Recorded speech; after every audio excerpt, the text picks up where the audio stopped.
Bandai Namco. Oh, he stuffs him with the counter jab. Incredible performance.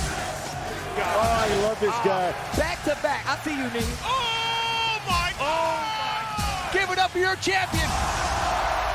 Is this not some good ass Tekken, ladies and gentlemen? Everybody to the Tekken Online Challenge. We're in Europe. We're on the eastern side of Europe here for the Masters event. People have been working in their dojo events collecting points, but this right here is the big kahuna. This is the one for all the marbles, the points. This one can redecide who's making those regional finals. I am one of your commentators, K-Waste, and I'm joined by the legendary Abominable. How you doing, my friend? Thank you very much. What a way to start it. Labas, Privyet, Chin Dobre, and Bunaziwa. Thank you for joining us, and I just can't wait to see some Eastern European Tekken. Now, I don't get to play Eastern European players very much, and I'm so excited to see what we've got in store for us. I've watched a lot of matches. I watched Evo online, and the quality looks very, very strong, K-Wiss. Yeah, there are definitely some names that are going to stand out. Like if you watch Evo online, some of these other events, these are the names that are really going to slap you in the face because you're going to see them before. And you're going to see them, you know, really in their element now. Like people have had time to adjust and adapt. We've had a long season, and it's going to be interesting to see what happens here today. You know, part of our top 8 is already done for now, but this tournament would not be possible without one of our sponsors here, Axsor, the official mix-up and headset of the Tekken Online Challenge. Indeed, keeping me very, very comfy today as we talk through the Tekken. Of course, we've had the dojos leading up to now, but this Masters event, it's a huge amount of points. It's 300 points for first place. And as you work your way down the points, you're still getting massive chunks. So this could really change the face of the leaderboard. Thank you, production. What a lovely switch. And look at that first place, Lakomi, 75 points. Fran, 70. Bitters, Nikki. And then, of course, in 8th place, a familiar name, the Evo Online winner for Eastern Europe, LMG Mob. I mean, LMG Mob also is he's put himself in a great position here today. He has made top 8 winner side, so we'll be seeing some of him later today. But he is someone who is definitely in contention to sort of toppling that bracket here today. And someone like Fran, for example, didn't make the tournament today.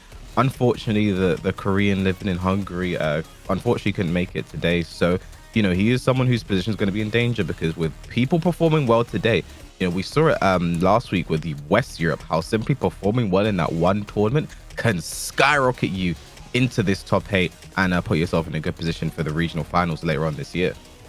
Very much so, talking from experience there, K-Wiss. And of course, Lakomi, #1 place, he is already out of the tournament. I can already break that news. So that 75 points is going to stay where it is. And then if we look down the scoring system, first place 300, second place 220, third place 150. He's going to drop way, way down, maybe stay in 8th place, but what we do know is we're going to probably have a new first place player at the end of today, and that is going to considerably change the face of the region. Yeah, 110%. You know, we take last week, for example, there wasn't really much change on the top because Super Akuma, who was already on the top with around like 400 points or something like that, you know, he won the event himself, that extra 300 points. He literally capped himself on points, meaning he was locked in before this one, but he's definitely locked in for the regional finals now at this point. So I'm hoping to see a similar situation here. And one person, you know, now that we can talk, I'm super excited to see play today. I don't want to get his game, but is Strog. Now, if you do not know about Strog, this guy ran at the start of season 4. Tell you a story how he appeared. At the start of season 4, I hopped into rank one time. I ran into this random Lars player, no idea who they are. This was before people at TEKKEN got Omegas yet, because it was that early season 4.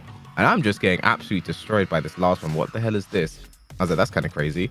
Then the next day, I'm seeing Sephi Black play this exact same Lars player. He demotes Sephi Black. I'm like, what the hell? Next day, Doug from Paris, same thing, demotes Doug from Paris. So these are all top European names who have established themselves throughout the years, all getting destroyed by this random guy. Then someone hits me up and is like, yo, this guy is Strog, top Russian player. Steve and Lars Main has been around for a while now in our scene, and he's sort of helped, I think, really, you know, help put the Russian scene on the map. And then if you're paying attention to the ICFC, players like Mickey and Bumblebee, these other players, 2D Girl, we started to see them come out as well, and they really started to see the unique Russian style, which is like very timing based, you know, very movement heavy, the way that it's very unorthodox. So hopefully we get to see a lot of that here today. It is a treat for the eyes, I must say. Yeah, the Russian dominance of this region is clear from looking at the leaderboard. There's a lot of Russian names on there, and from looking at how the brackets progressed, we will see quite a few Russian players. I mean, even I'm already going to get into telling old man stories, K-Wiss. But back in the day, I remember playing a tournament called Absolution, and there was a guy that turned up from Poland, didn't speak any English whatsoever. So from Russia actually, and he was a bear player, Tekken 6, and he absolutely wrecked everyone apart from one player, came second. And it's just that there are a lot of these regions where you don't necessarily get to play them because of online, but they're so dominant and they've got so many good players. And I get the feeling we may see some Russian dominance today. And of course, there's LMG Mob when Evo online. Can't ignore him. But then there are kind of wild cards in there that you wouldn't expect. Of course, there's Ghirlanda playing from Bulgaria, Italian guy, but playing within the region, and he's looking very strong as well. Yeah, I mean, Ghirlanda is a name who sticks out to you immediately when you see a bracket like this. He's been storming through his bracket, had some great games. Some players are actually streaming their path towards top 8, so got to see some of the games. But yeah, Ghirlanda looking strong as always. I expected him to have a deep run here. But yeah, people like LMG Mob as well, Strog. You know, this is going to be a great day of Tekken. And of course, there's the Polish scene who can't be underlooked as well. We've got Y, who you and I commentated, who had a breakout performance last year in the Tekken Online Challenge. Such a great player. And again, the Polish style of play. I was watching a Polish tournament a couple of days ago, and they said their style is you run up to someone, you stand there, you wait a little bit longer, and then you wait a little bit longer again, then you do a down forward too. So I think we'll be seeing a lot of timing based matches coming out of this region. Sounds like Y in a nutshell. Just do nothing for a bit and then do something. You know, that's exactly what we expect. And I think it's crazy as well because Polish Tekken has always kind of been somewhere at the forefront when it came to European Tekken. I mean, back in Tag 2, this was before my time. So I mean, I'm a young boy. But back in Tag 2, one of the best players in Europe, Devil, was from Poland. This was a guy who was, you know, destroying everyone. One of the top players. I spoke to Spag a while ago, and he was just like, listen, if Devil came back, it'd be over for a lot of these Tekken 7 newcomers. Like, it'd just be straight up over. But yeah, you know, there's the Polish scene has always been insane. I think Kunimitsu has entered today, Frizen as well. Hopefully they've had some deep runs. I haven't been able to take a recent look at the bracket, so they could already be out, but I expect some deep runs from those players as well. But you know, the Eastern European scene doesn't get as much shine as Western Europe, but you know, there are players out there that, you know, when you travel, because you know there is a Masters event in Poland, which took place of last time in 2019. When you go out there, you just see how much these guys care for the game and how, you know, how passionate they are, and just how strong their players are. Like, there'll be players you've never heard of before from these regions, just, you know, destroying the guys that have come to travel expecting some free points, really, Stu. Yeah. I feel like it's been 2019 for the last 2 years. When I was talking to you before we went online, you said, that was 2 years ago. I was like, wow, really? Because we talk about the offline performances stand so clearly in our minds. They're etched in. And we've had 2 years of online nearly. I just feel like you still call back to those days. And I know that in this tournament, we're going to have some matches early on. That, I mean, this one, for example, which could easily be the final. We have had some matches early on as one. We have Strog going up against Y. This right here is a loser's qualifying match to get into top 8. So one of these two is going home before top 8. And I wish both of them could stay, but it's a tournament. Can't happen like that. This is a heartbreaker for one of these guys. I mean, if you said to me, what do you see the final looking like? This is one of the permutations that for me was most likely. Yep. This is crazy. Let's go straight in. And I do have to mention as well, Strog already in losers bracket lost his winners final match to LMG Mob. And from what I've been told, Strog normally wins that game. So that was a big win for LMG Mob, who is definitely on form after his Evo online win. But here we go. Just a very patient start. Right now, no one's got a hit yet. 20 seconds in. I can't. The first hit is going to be a big one. It's going to be a big one. First hit bonus. Come on. It's a yay! Jab. It's just a jab, okay. I was expecting a bit more, but it's okay. All right. I think we may see a lot of these K-Wiss, these rounds that we don't see much in the opening seconds as they try and feed each other out. And there it is, down 4-2 counter hit. Strong gets that combo all day. And look at the time right now.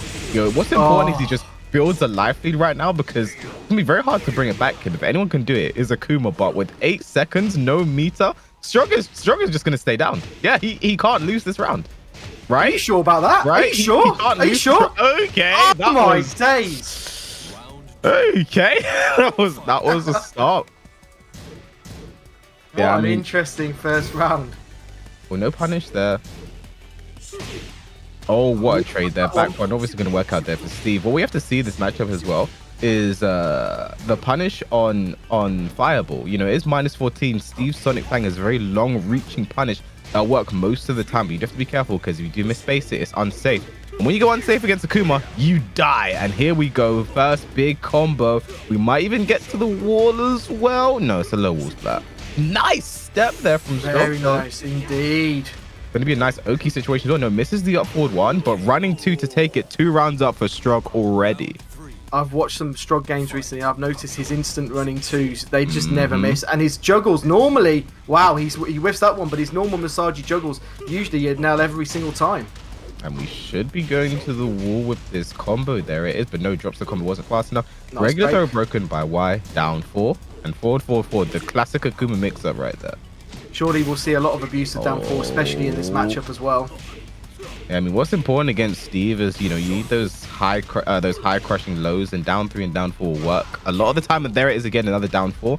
But down 3 is a bit interesting because it doesn't truly high crush. There are some highs that are going to hit, and we saw it right there that Steve back 1 is really good for catching Akuma when he goes for a down 3, which is why the Pakistanis actually use Steve quite a bit as anti-Akuma. Very but interesting. nice. Oh, very nice. Gets good go, Oki.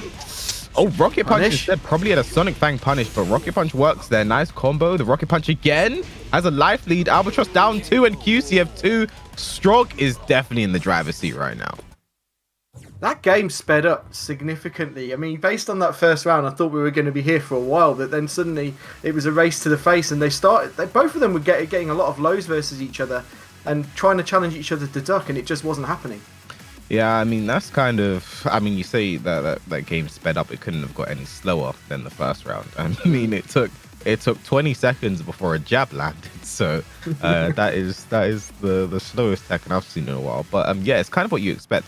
The Russian style, I've noticed, is very patient, very timing and movement based. And I think with a character like Steve, you know, that is someone who can just play that play style to a T.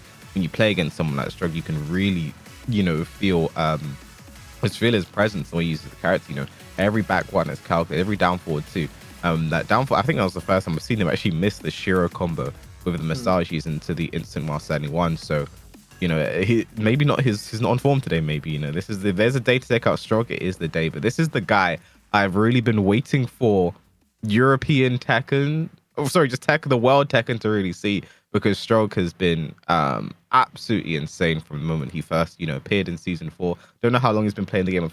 I've heard stories back to Tekken 6, Tekken 5, Tag 2. I don't know, but he is definitely the guy I've been waiting for the world to really see. He's actually a while ago actually played online against Shadow 20Z. They had some sets there, so you know he's going global. I personally, no disrespect to LMG Mob, I would have loved to see Strog enter Evo and actually win that and have the chance to go to Vegas just to have that. Like I'm a huge fan of this guy, and I feel like I need to stop right now because there's also another guy playing right now, Y, who's also pretty good at this game. He's damn good. I need to just let everyone know that Strog's good, man. Anyway, I hear you, Kobe. Of Y course. has switched Really? to Geese. Okay. I've actually never seen Y pick Geese in tournament before. I've seen him play the character, but never in tournament. And I can understand the decision. You know, Steve is good against Akuma. That's what the Pakistanis kind of do. Like he plays very well against Akuma. Strog does well against Akuma, so I can understand. But I think Steve also does well against Geese. So, I mean, I don't know. In situations like this, I normally pick just go with your main character and tough it out. But let's see if the Geese pays off there. I'd agree with you. I mean, one thing I did notice is that Y was being picked out of the air very well by Strog, and maybe he was just didn't feel like very comfortable actually getting in and trying to approach him. Maybe he'll have better luck with Geese, and he does straight away with that power crush. Again, lots of backing up, using that jab to try and hold him away. Both of them waiting for a counter hit, something to get in with. confused at why this Strog Y. is just kind of ducking from like range 2. Nice pick up there. Nice duck as well. That's in the down 4-4-3 doesn't actually jail you. Even on the hit, you can still duck the second hit. Great awareness. Punish that. Testing him there. 10 seconds. Again, are we going to get another timeout? It's looking like Strog's round, and it is with the peekaboo down forward 1. Switches a gear just at the right time. Strog really in the driving seat right now. Again, Y testing his knowledge. Oh, big read there. Didn't work out. Strog just, you know, a masterclass against the 2Ds right now. Being very patient. I'm not sure what this ducking is about. Maybe he's really expecting there's a big back one there. He's probably expecting like a down 4 from that kind of range. So, you know, block that you get launched most of the time. Like, I don't know what he's looking for here, but there's one thing I've noticed about Y. When he's winning and he's playing this style of Tekken, he looks amazing. But when he's losing, it looks like he didn't really get anything in whatsoever. But here we go. Oh, and that was a great opportunity there, but just messes up. That's the thing. When you're not a Geese main, you can mess those things up. We should be going to the wall here. This can be big damage. I don't know if it's dead, though. No, it's not. Oh, he got the clean splat as well. Again, messing up a lot of opportunities. Chases down with the break drive. And nice combo adjust. But look at the time. I don't know if he can do this. Nice block on the down back too. Needed to make that read. What play from Strog, though, to get him out of the air like that. Now back 3-2. Jump on the toes. Oh, the back one. That is the second time back one and a jab has traded. Strog's timing is really on point right now. Kind of unfortunate to not get the wall there, but look at this. Life lead, back wide into the corner. Just standing there, but nice. Back 3-2 the 10, your buddy. This is going to be nice damage as well. Gets him all the way over to the other side. Doesn't get the splat, but still, this puts him in a good position. Not that far off from building another bar. Oh my gosh, the down 1+2. The online lows. 4-2-1 and nice. Wow. The jab. That's a punch parry base. Oh, that could have been dead if he got the pickup. 4-2. The low, and this should be the round for Y. He's having to take some huge risks just to eke out these rounds here, Abominable. Yeah, he's having to fight really hard now and having to come back for some really sticky situations. Being caught in that corner. But here we go again. Strog's trying to get all over him. The changes in pacing and timing are really working out at times for Strog. He's finding that back one more and more. Oh, and that was, nice punish. Strog was waiting for that all day long. Knew that a second hit was coming, wasn't fooled by it. Alright, now spending his max mode. We'll go now down +2 again. Strog is not aware. He's not punishing. He's not blocking. He might be going for that more again. The orbital. Ducking at range. And this is big as well because Y has just built a bar of meter. We're going to carry just shy of the wall here. Back to the wall. Strog needs to do something. Rage is available. There it is. Oh my god. This isn't going to be dead unless he can carry to the wall, but with that nerf wall carry, he's not going to get. But the run up down forward 2, we're going to a final round, second game. Ooh, what a start. Again, this could be a final. And this is a set point here for Strog. Y needs this just to stay alive, but 1 bar of meter, 1 standing 2, 1 back 3-2 could really change this entire game. Oh, 1 down 1+2, sure. Feel a back 1 brewing, I really do. Oh, back 3-2. Back 3-2. Steve can actually punch parry the second hit. Down 1+2 again. Strog is not ready for this. Now back 3-2. Albatross down 2. Ooh. No punish there. No punish right back from Y, but there it is. Count here on the 4. We should be going. No drops the combo. That's not what you... Oh, that back 3-2. That was it. That was the round. He could have done it. And then no. Strog. Oh, my days. There it is. Strog will take our first game of the day. 2-0 over Y, looking strong, calm, and composed.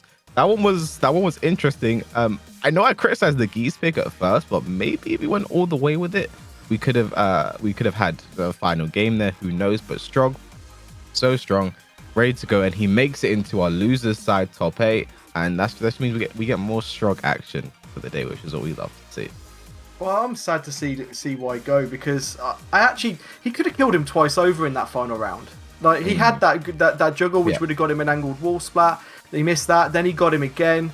It was unfortunate, and maybe that comes down to not picking your main character. But as you say, the actual pick of Geese looked like a good pick. You know, he was being punished on all the basic stuff, but he was still getting away with the down 2. He was able to get in and actually press some offense, which he wasn't really doing so much with Akuma. So it was unfortunate, and a real shame to see why go relatively early for him. He still went far, but it was early for him. I mean, it was an absolutely stacked pool. I mean, I know in that pool there was there was at least LMG, Mobile Wire, and Strog all in that same pool. Yeah. I mean, when you look at those 3, only 2 can make it out. It is grueling.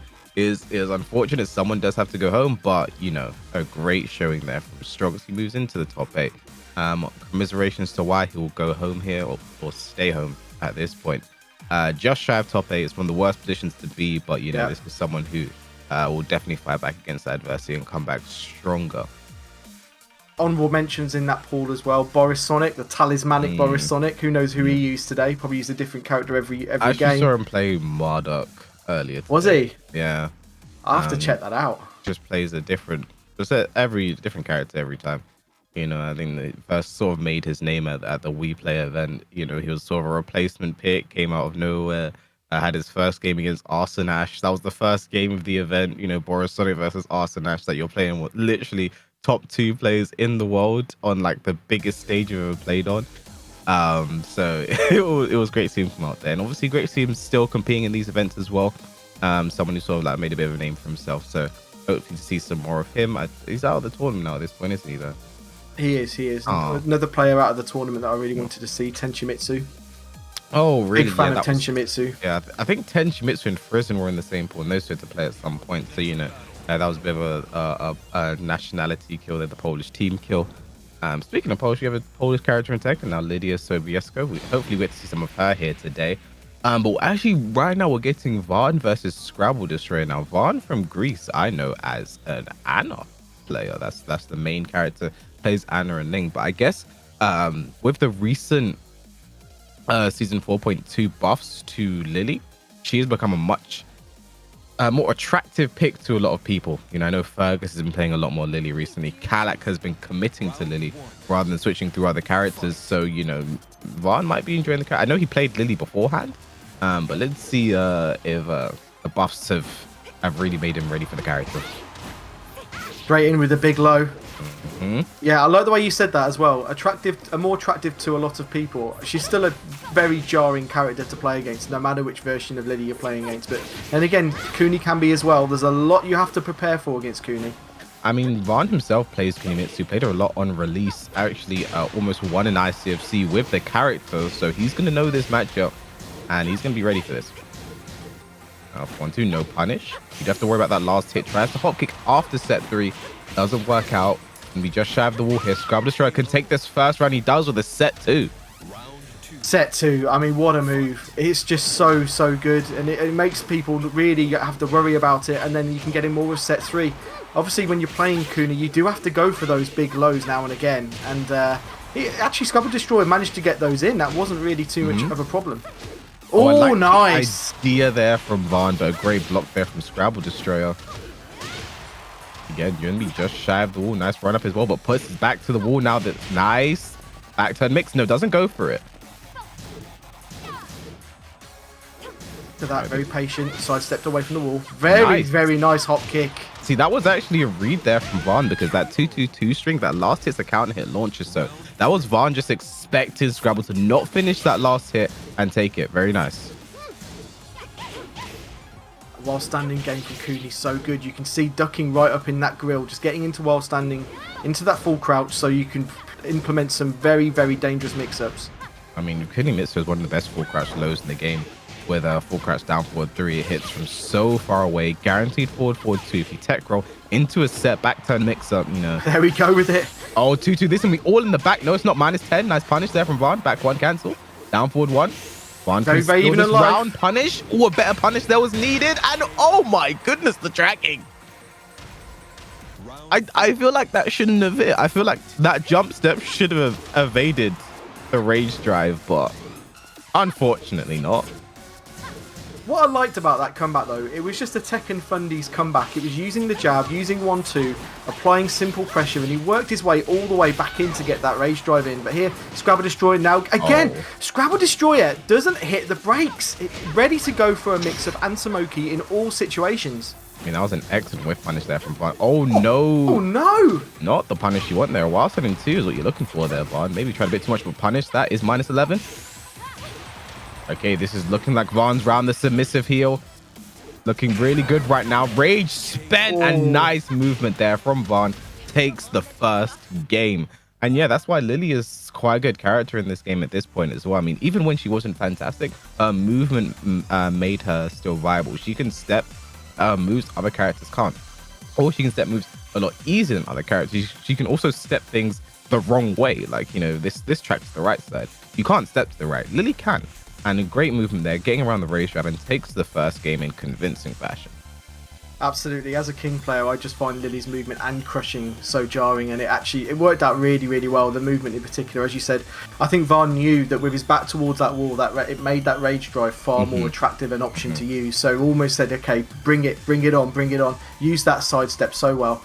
Now, I don't know ScrabbleDestroyer that well. I know they've got a Kunimitsu, but I mean, if they've got another good character, I would consider using it, because it felt to me like Vaughn knew a lot of the options, a lot of the setups, and also there were some situations where ScrabbleDestroyer just overextended, just went a bit too far in trying to implement some Oki, some big Oki at that in some situations where maybe just backing off and waiting to see what Vaughn would do was the better option. I'm assuming if you've played Tekken long enough and you're playing Kunimitsu, you probably have another character.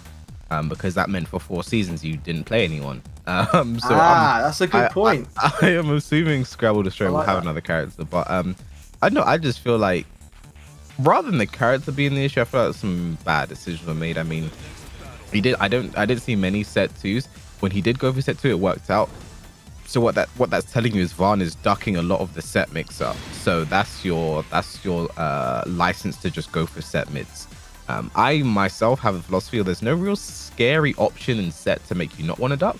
And when she does do set 3, the slide, that is launch punishable. So, you know, it's more attractive to duck that in those scenarios. So it'll be interesting to see how he adapts to that. But, you know, going for the infinite stage, I don't know if I like this decision, especially against Lili. But yeah, I'm with you on this. I mean, you just talked about set 2. That ridiculous move it tracks one way, has wall splat. Massively plus on hit, not punishable on block. I mean, that takes some of the benefits of that move away, but okay, let's see if it pays off. That was nice. They're doing the empty set into while sending one. Like I said, we're seeing that Vaughn is ducking, and that's actually not the punish. Down 3 is only minus 12, not 13. While sending one shouldn't have hit. No punish on while sending 3. I don't know if Kuni has a long range punish for it. Probably the kunai would work out, but look at this. Already a better start here for ScrabbleDestroyer. Maybe the infinite stage is the play. Why? I don't know. That's the part I don't. Maybe sometimes your favorite stage is just your favorite stage. That's it. It's just your favorite stage. I mean, that's one thing I found is sometimes stage fixes can be also just a mental thing. You play better on this stage. You enjoy the infinite. You enjoy dance around it. And like Lili has great movement, Kunimitsu has one of the best backdashes in the game. So it's not exactly a horrible pick, but great hop kick there from Vaughn. Didn't want to respect the back turn mix up at all. 1+2 to get in. Broken. 1-1 in rounds now. And for 2 does not launch crouches. Night and day with the last game. Both of them getting in a lot more. Trying to employ an offense. Oh, not quite close enough to get that whiff punish. And Scrabble just going for the raw mixes right now. Went for set 3, didn't work out. Then dashed in, went for wild setting 3. It looks like ScrabbleDestroyer just wants the mix-ups right now. But the hop kick, Vaughn does not care right now. Roots of Evil. No punish there in the back to mid. It is minus 10. You have to down jab it. ScrabbleDestroyer looking to get that in. Trying to catch up down 4-2 on incoming. That's the start. Okay, this is the start. Oh, but great block there from Vaughn. ScrabbleDestroyer just flying too close to the sun. I don't mind it though. He put himself in a situation where a raw 50-50 would get him the win. And sometimes that pays off, sometimes it doesn't. Now he's got to fight his way back. That was a great float there from Vaughn. I mean, what we're seeing ScrabbleDestroyer's game plan has turned into is just mix-up. Nice I'm going to get in your face. I'm going to duck. Full crash down forward 3 or while standing 1 or while standing 3. That's all it is right now. Nice use of 1+2. Doesn't get anything though. 2-2. Oh, messes up the full crash down forward 3. That could have been big. Oh, and the low. No launch though from Vaughn. But there it is. The QCF 3+4 takes it. Vaughn moves into our top 8. ScrabbleDestroyer unfortunately is gone. But, you know, I feel like Vaughn just had their game in the bag from the beginning. you know, when you saw how ScrabbleDestroyer was playing, it just all came down to the 50-50s. I'm trying to mix you. It just looked like Van was in driver's seat. And when you're making your opponent, when you're forcing your opponent to play that kind of play style, I think you've already won the game from there. Yeah, I'm with you. I think one of the things I noticed that ScrabbleDestroyer was doing was do you know when you're playing a guy that you've never seen before and you're like, okay, I want to test if you know this. I want to test if you know this. And you start reading off your menu of setups that will just like bag you a quick win. It felt like he really maybe should have shown Van a bit more, given him a bit more credit and known that actually he will know a lot of these setups. Irrelevant of whether he's a Kuni player, he's a top player. And I think he actually lost a fair few rounds trying out these canned setups when he probably should have just tried to play a more safe game, but still massively enjoyable to watch. Did go far in the tournament. And let's have a look what we've got coming up in the future on the Tekken Online Challenge, because this is a truly global tournament. And tomorrow we've got the West African tournament. I can't wait to see African Tekken. I feel like this is going to be the next breakout region after Pakistan, and that's tomorrow. I know what I'm doing tomorrow. Yeah, I'm actually commentating that event, so I cannot wait to just, you know, see all that action go down. One player I'm really excited to look for in that one is actually Skywalker, a very strong lore player from the Ivory Coast, who, you know, Spag says is one of the best lores in the world, which is high praise as well, especially considering the amount of people that played that character as well. But yeah, he is absolutely insane. Someone I'm looking forward to see play in that event, and seeing if anyone can actually take him down, because he's been on a bit of tear over there. But you know, next week, the week after, you know, South Africa, Middle East, South Asia, Southeast Asia. You know, it is, like I said, it is truly global. And then obviously Korea and Japan master events again, and then starting in November when the regional finals will begin. And yeah, that's where this is what everyone's playing for. You're collecting all these points for those events there. And a good performance here today can really make sure you cement yourself in those regional finals. In the case of this region, I think this Masters event, you know, the top 5 players are likely to be in that final top 8. And so far, based on the quality of Tekken we've seen, that makes for a very exciting final. And of course, that encourages everyone to get their dojos going as well. I mean, if you don't want this Masters to be the deciding factor, get those dojos going. Let's get some local dojos in place. And yeah, just such good Tekken. I'm really excited to see what we've got. And that top 8 is already firming up to be very exciting, especially with Ghirlanda waiting in there, that wild card, to see what he can do as well. Yeah, and I mean, some of the regions as well, you see the regions that have like the most points throughout the players. I think that's West Europe and North America, because there's a lot of ICFCs taking place, and those are dojo events for Tekken Online Challenge. So those are, you know, tournaments running weekly, 100+ players. So, you know, that's why there's so many points spread out throughout those regions as well. So you're really seeing that people just running your dojo, like you said, get the dojos going, because, you know, people wanting those regional finals are, yeah, there's no joke. There's a lot of money up for grabs at those events as well. And obviously, you know, the pride of competing well on those big events, it really does mean a lot to so many players. So make sure you guys compete, get involved. You know, this is for everyone. It's a truly global Tekken Online Challenge this year. It absolutely is, and of course everyone has an opportunity to have a breakout performance, no matter whether it's a dojo or anything else. There's so many opportunities to get some big points. I mean, the Tekken World Tour, the original offline Tekken World Tour, there were a lot of players really placed quite high because of their dojo performances in their local region. There was that opportunity to do that, and yeah, I mean, and those players have gone on to actually pick up bigger wins later on down the line online.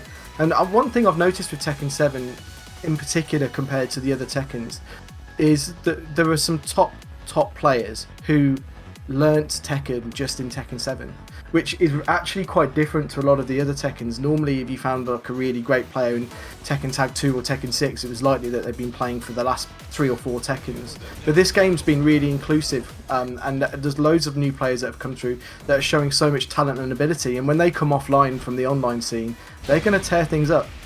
Yeah, I think Tekken 7 is the Tekken that has been the most accessible to get into for, you know, one of the best players in Europe right now, Chicken Maru, started in Tekken 7. And that was the game. He started in this game and became one of the best players in Europe by this year at this point. So, you know, it's insane to think like that. But we have our next game right now. We have Ukraine going up against Turkey. We have Oleginho going up against Hamid Feng. And this is an interesting matchup right here. Fahkumram versus Feng. It's our first Fahkumram of the day. This character's still a bit controversial in the Tekken spaces. Not many people like him. I don't myself. But yeah, let's see how this one works out. Both of them have the ability to bust through this stage as well pretty quickly. Be interesting to see if they go for that. I mean, and Feng as a character as well. Very recently, a lot of people have been talking about. A lot of people have been playing him. Josie picked up the character recently. Joker in Europe. I've been doing a lot with the character. So let's see what a Hamid Feng can do with the character. Nice block there on the QCF1. Could have a bigger punishment. There it is. The guard. You don't want that to happen. I mean, Feng has very good options to beat a lot of the guard breaks. He has his back one. He has his shoulder. He has things that can... I mean, speak of the shoulder. Great punish there with back 2-1. Excellent there from Oleginho. Great start. That shoulder, it's one of those moves. We all know it's launch punishable, but it's still jarring, and sometimes you miss it. But he was ready straight away. I mean, you rarely ever see a Fahkumram player punish with back 2-1. And in that situation, just very smart, very controlled. No launch there. A lot of Fahk slows are very punishable, so you have to take advantage of that. That could be great damage for Hamid Feng. Or sidestep 4 tries to get cheeky. One of the things about tempo.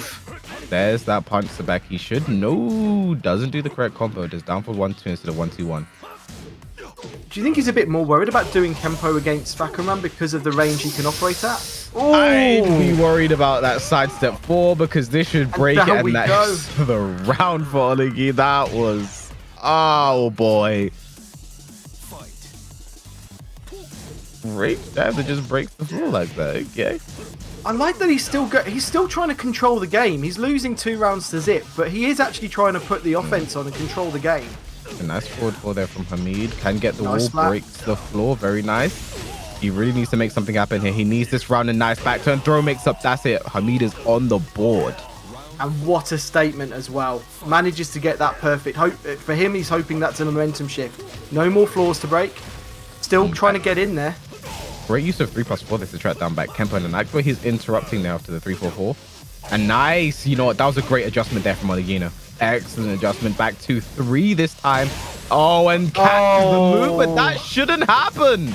But the 3-1 takes, and Oleginho takes the first game. So I do have to say, that was quite a great adjustment there from Oleginho. We were seeing him do the 3-4-4, which is it's a +6 high kick. That's actually a launcher on hit. He was doing that a lot into jet kick, which isn't a frame trap. There's 2 frames to interrupt.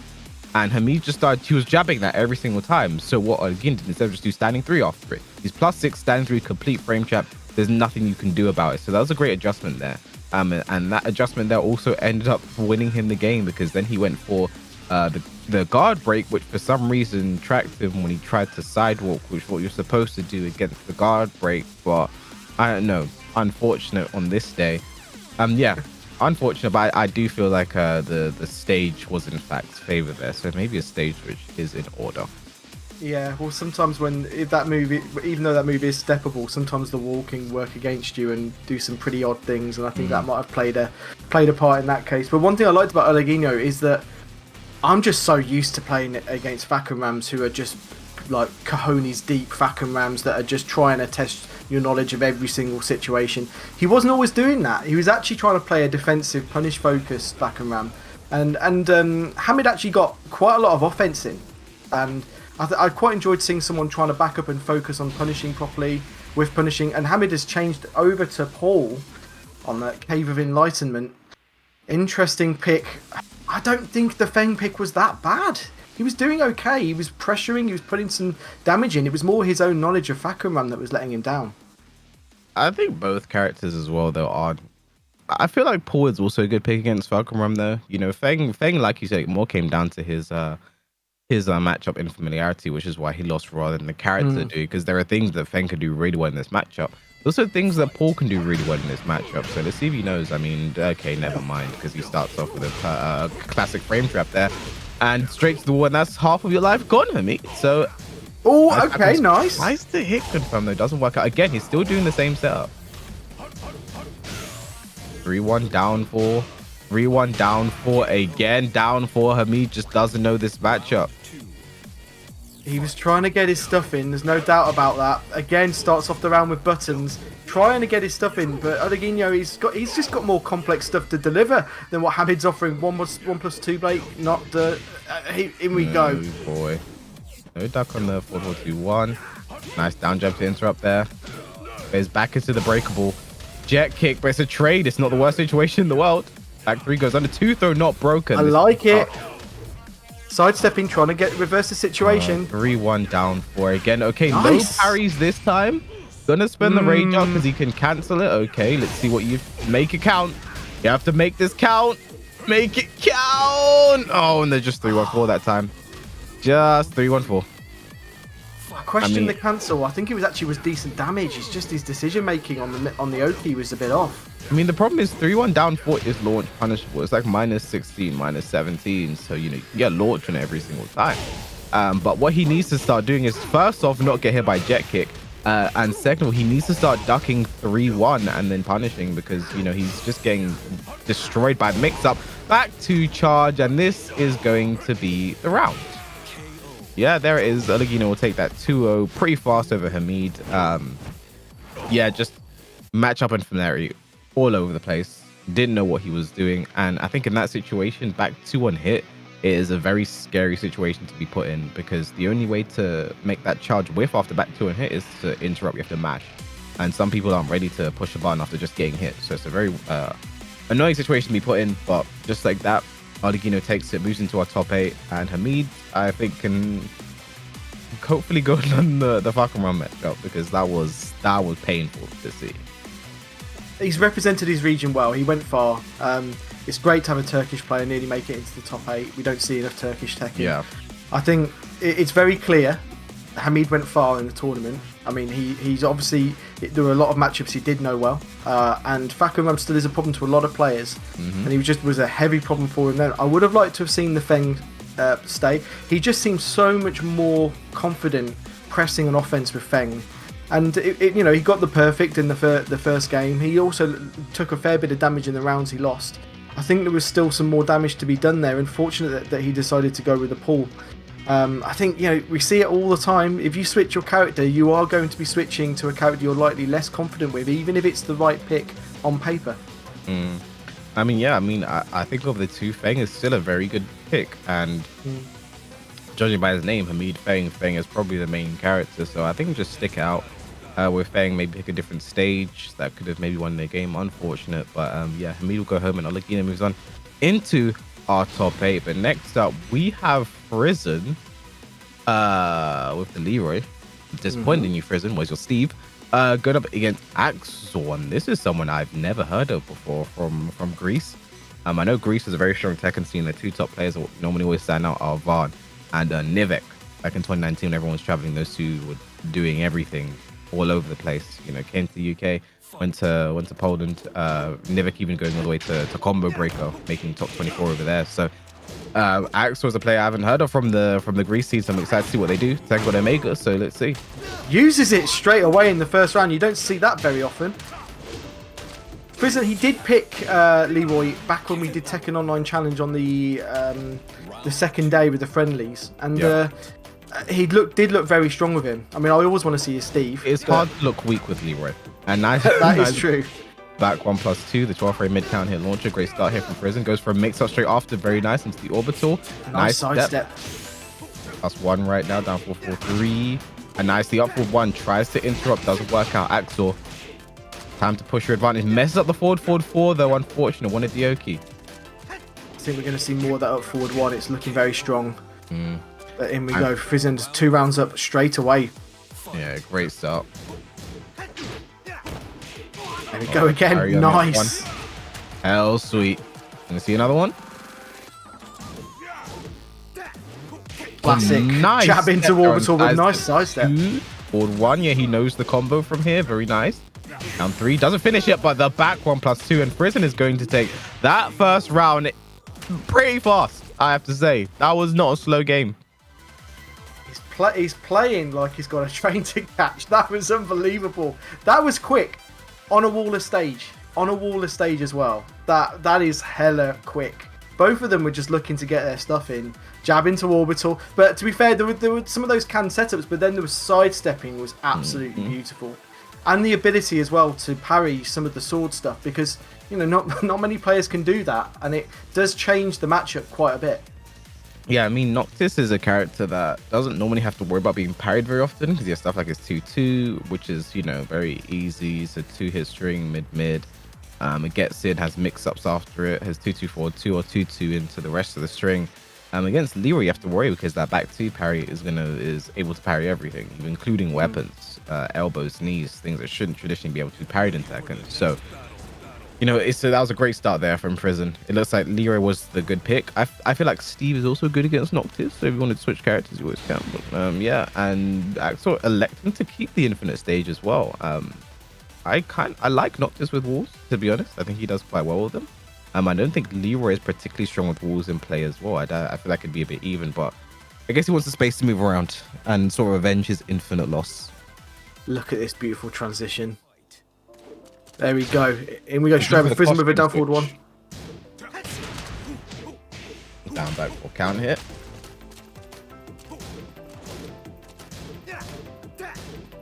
That's it. 2. Nice. Oh, the sidestep again. That was a great float there by Axsor. We're going to go for forward, forward, forward. Yep. Watch the Oki here. You have to get right, Frizen. It's fine. He'll take that hit all day. 1-2-1. Side step 4. Pressuring with lows now. Frizen, that tiny life deficit. Oh, no. That could have been a great whiff punish there. No punish on the up forward 3. Oh, again, run up sidestep. That works so well. Just that up forward 1 is so quick and it recovers so quickly. Oh, nice low parry. This could be the round if he knows the combo. Yeah, that's it. Even though he has quite a bit of health left, that's still be dead there for Frizen. Nice work there from Axsor. Gets on the board, finally. Very nice finish, indeed. Both of them just playing so quick again. Button straight away. Nice. Press down for 1 is getting going now. Nice float.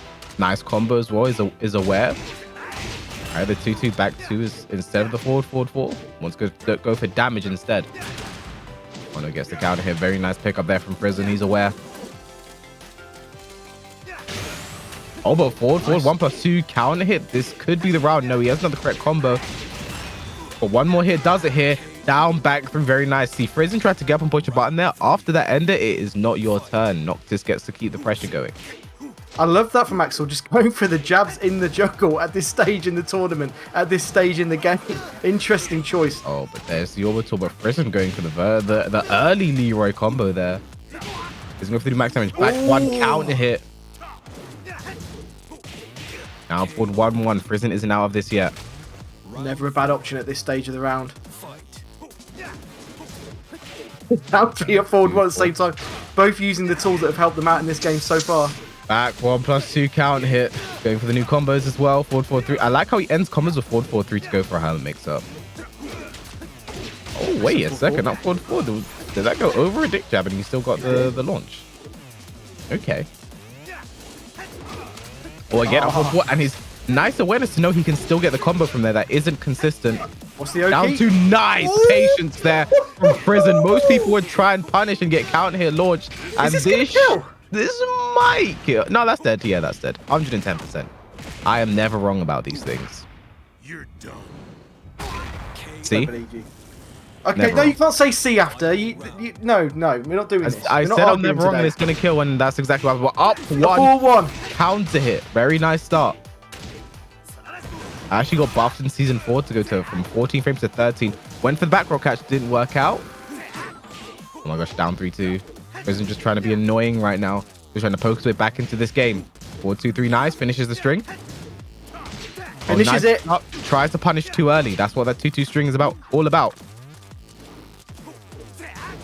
Oh, tries to whiff punish, doesn't work out. This is going to give Frizen a way back into this game. What's the Oki? Spring kick, rage middle, rage drive spent by Axsor. 20 seconds left. 1-1, punish him. He doesn't. Oh, that was cheap. That was cheap. No, I have to be honest. That was cheap. That was cheap. Frizen did 1-1-1+2, which is -10, and then he went for this back. That's cheap. That's Two words for you. Clutch factor. That's cheat factor. He did unsafe into parry. That's cheap. That's not fair. Okay, let him get one. To us, he didn't even jab. He didn't do 1-2-2. He didn't punish. He did down for one instead. And I think that new Sabaki up back 2 is actually -10 on blocked. So if Axsor blocked and punished, that could have been dead. So it was a risk that was taken, but I still think it was cheap at the end of the day. But yeah, it was a great game though. What a game that was. That was really good. That was just everything just all to just throwing out there. Now that is Frizen, our final player that makes it into our top 8, and I believe we have our top 8 bracket ready to look at, and it's all shiny and pretty. And there it is at the top. We have LMG Mob going up against greetings. Exceeds Ghirlanda going up against Bumblebee, Strog versus Vaughn, and Frizen versus Oleginho. And these matches, if you guys have been paying attention today, you will see that every one of these matchups is amazing. The person I'm most surprised in this top 8 right now is actually her greetings. That was someone we actually saw compete in and out of ICFC when it was the entirety of Europe, and actually not have the best performances. So this is a real breakout here right now. We're up against LMG Mob. Probably that's probably the favorite to win it in my opinion, based off Evo. But I'd say the true favorite is Strog. That's just me being biased. That's the true favorite to win. But anyway, and your players like Ghirlanda, Bumblebee, Vaughn, and Oleginho, the Fahkumram player. This one is going to be, if you had to pick one person right now, Stu, who are you picking to take it all the way? It's the guy that's rolled into Eastern Europe in a Trojan horse, Ghirlanda. He's going to break out of that horse and just smash everyone up. I'm obviously joking here. I think Ghirlanda looks very strong. I mean, the guy, you just can never rule him out of any tournament ever. Like he goes very far. His knowledge is impeccable. He's played in many different regions. He's lived in the UK, played there, obviously played in Italy. Now he's playing in Eastern Europe. He's a really, really strong player, and he's already proved that he can beat absolutely anyone. I think Strog might turn it on. I actually watched his games versus NMG in the pools, and he won the first 4 rounds so decisively. It was unbelievable, and I think if he gets on a roll, he's just going to be very, very strong and hard to beat.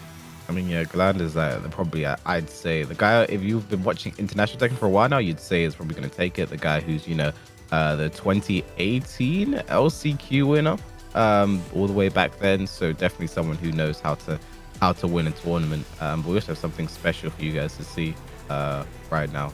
You ready? Stream chat. Look at this! Merch! Officially licensed Tekken merchandise. The good ass Tekken, Turno Media. Got the official license Tekken. These are limited. Got the law colors, the black and yellow, the Bruce Lee colors, very nice as well. These actually ran out of stock very fast, so make sure you guys pick these up very, very, very, very, very fast. Scan that QR code to go. I'll go to tenno.gg/merch. So just pick one of these up because they are nice. And also, Abominable, you like that, right? I love it. I've actually ordered the King shirt. I ordered it a week ago. I was hoping it would be here so I could wear it today. And instead, I'm not. But I'm when I get this, I'm gonna wear it every day. I love it. I'm gonna change it to. I'm gonna get a post-it note though and slap it over the second word and change it to arse because I'm British. And as far as I'm concerned, it's good arse Tekken. But yeah, look at that King shirt. It's beautiful. Absolutely beautiful. My shirt's in Copenhagen right now, I can tell you all. So if anyone's in Copenhagen, please intercept it and get it to me quicker. I can't wait to get it. I'm going to meet them halfway instead of waiting. And of course, follow us online at BNE Esports on Twitter and on YouTube. And there's Tekken Twitter, Tekken Twitch, and Tekken Facebook. Please do check them all out.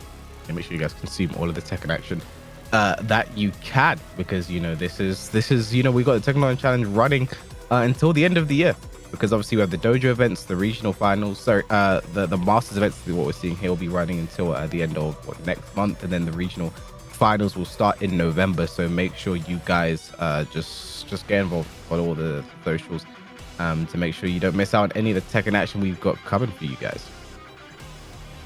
And now we're going to go to a break, but do come back very soon. We have top 8 waiting for you, and every match is looking like it could be a final.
するほど騒ぐ元気だな Fuck it! I've been waiting a long time for this. So this is what it's like to be a Super Saiyan God.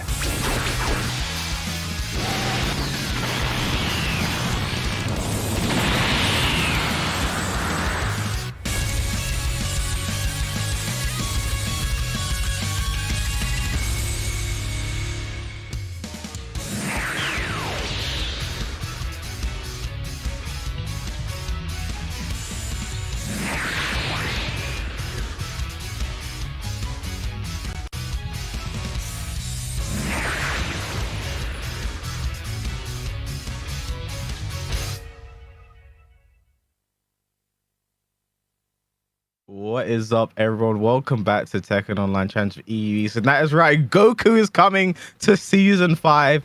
That is that's it, right? Above more, that's happening. Who's Goku? Oh, I don't know what you're talking about. Don't do this again. Do not do this again. Anyway, we are back. The Tekken Online Challenge. Also, a huge shout out to Axsor, the official headset mix-up of the Tekken Online Challenge 2021. We're all Axsor up. They love to support Tekken. We appreciate them for that. So we are here. This is the top 8. Let's take a look at the top 8. I'm breezing through this. I love it. But yeah, so here's our top 8 bracket for our TFC today. And yeah, LMG Mob, I think is someone who is definitely, I'd say probably, like you say Ghirlanda's favorite, I'd say this is the guy who's the favorite, because for me going to this tournament, Strog was a definite favorite to win the whole thing. And I think LMG Mob is the guy that put Strog into losers. So he is definitely in a good position. Her greetings actually took out ScrabbleDestroyer, the Kunimitsu we saw earlier, to make his way into top 8. Ghirlanda actually had to beat Frizen.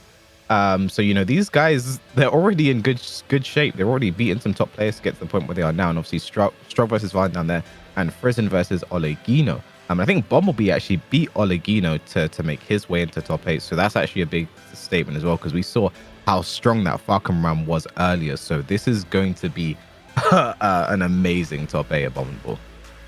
Indeed, Oleginho looking like he could play offense and defense with Fahkumram. So I mean, every single player there are in with a good shout.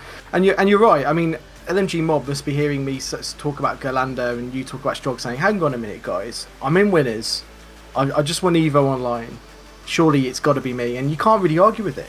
You can't argue with it at all. The guy is hardworking. He seems knowledgeable.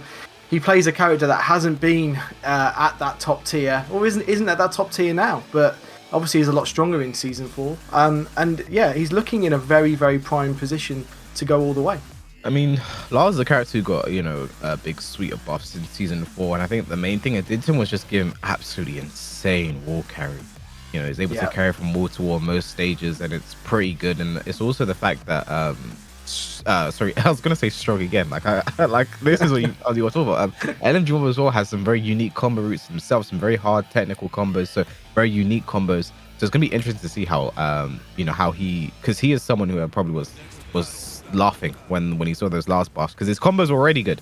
And before season 4, and it's like, you just made me stronger. But we have to forget about him for now, because up next we've got Ghirlanda up against bmblb, and Ghirlanda's still rocking that Katarina, who back in season 3 a lot of people said Katarina is dead. She is done for. Season 4 got a few buffs back. Her down for 1 is kind of right. A new low from Harrier. So let's see if Ghirlanda can take advantage of that, going up against Kunimitsu in bmblb. I did wonder about Ghirlanda. Obviously we know him as playing Cat, but he plays so many different characters. He's got a phenomenal King as well. I was kind of expecting Ganryu from Ghirlanda. Yeah. Oh, nice there. Great aggression.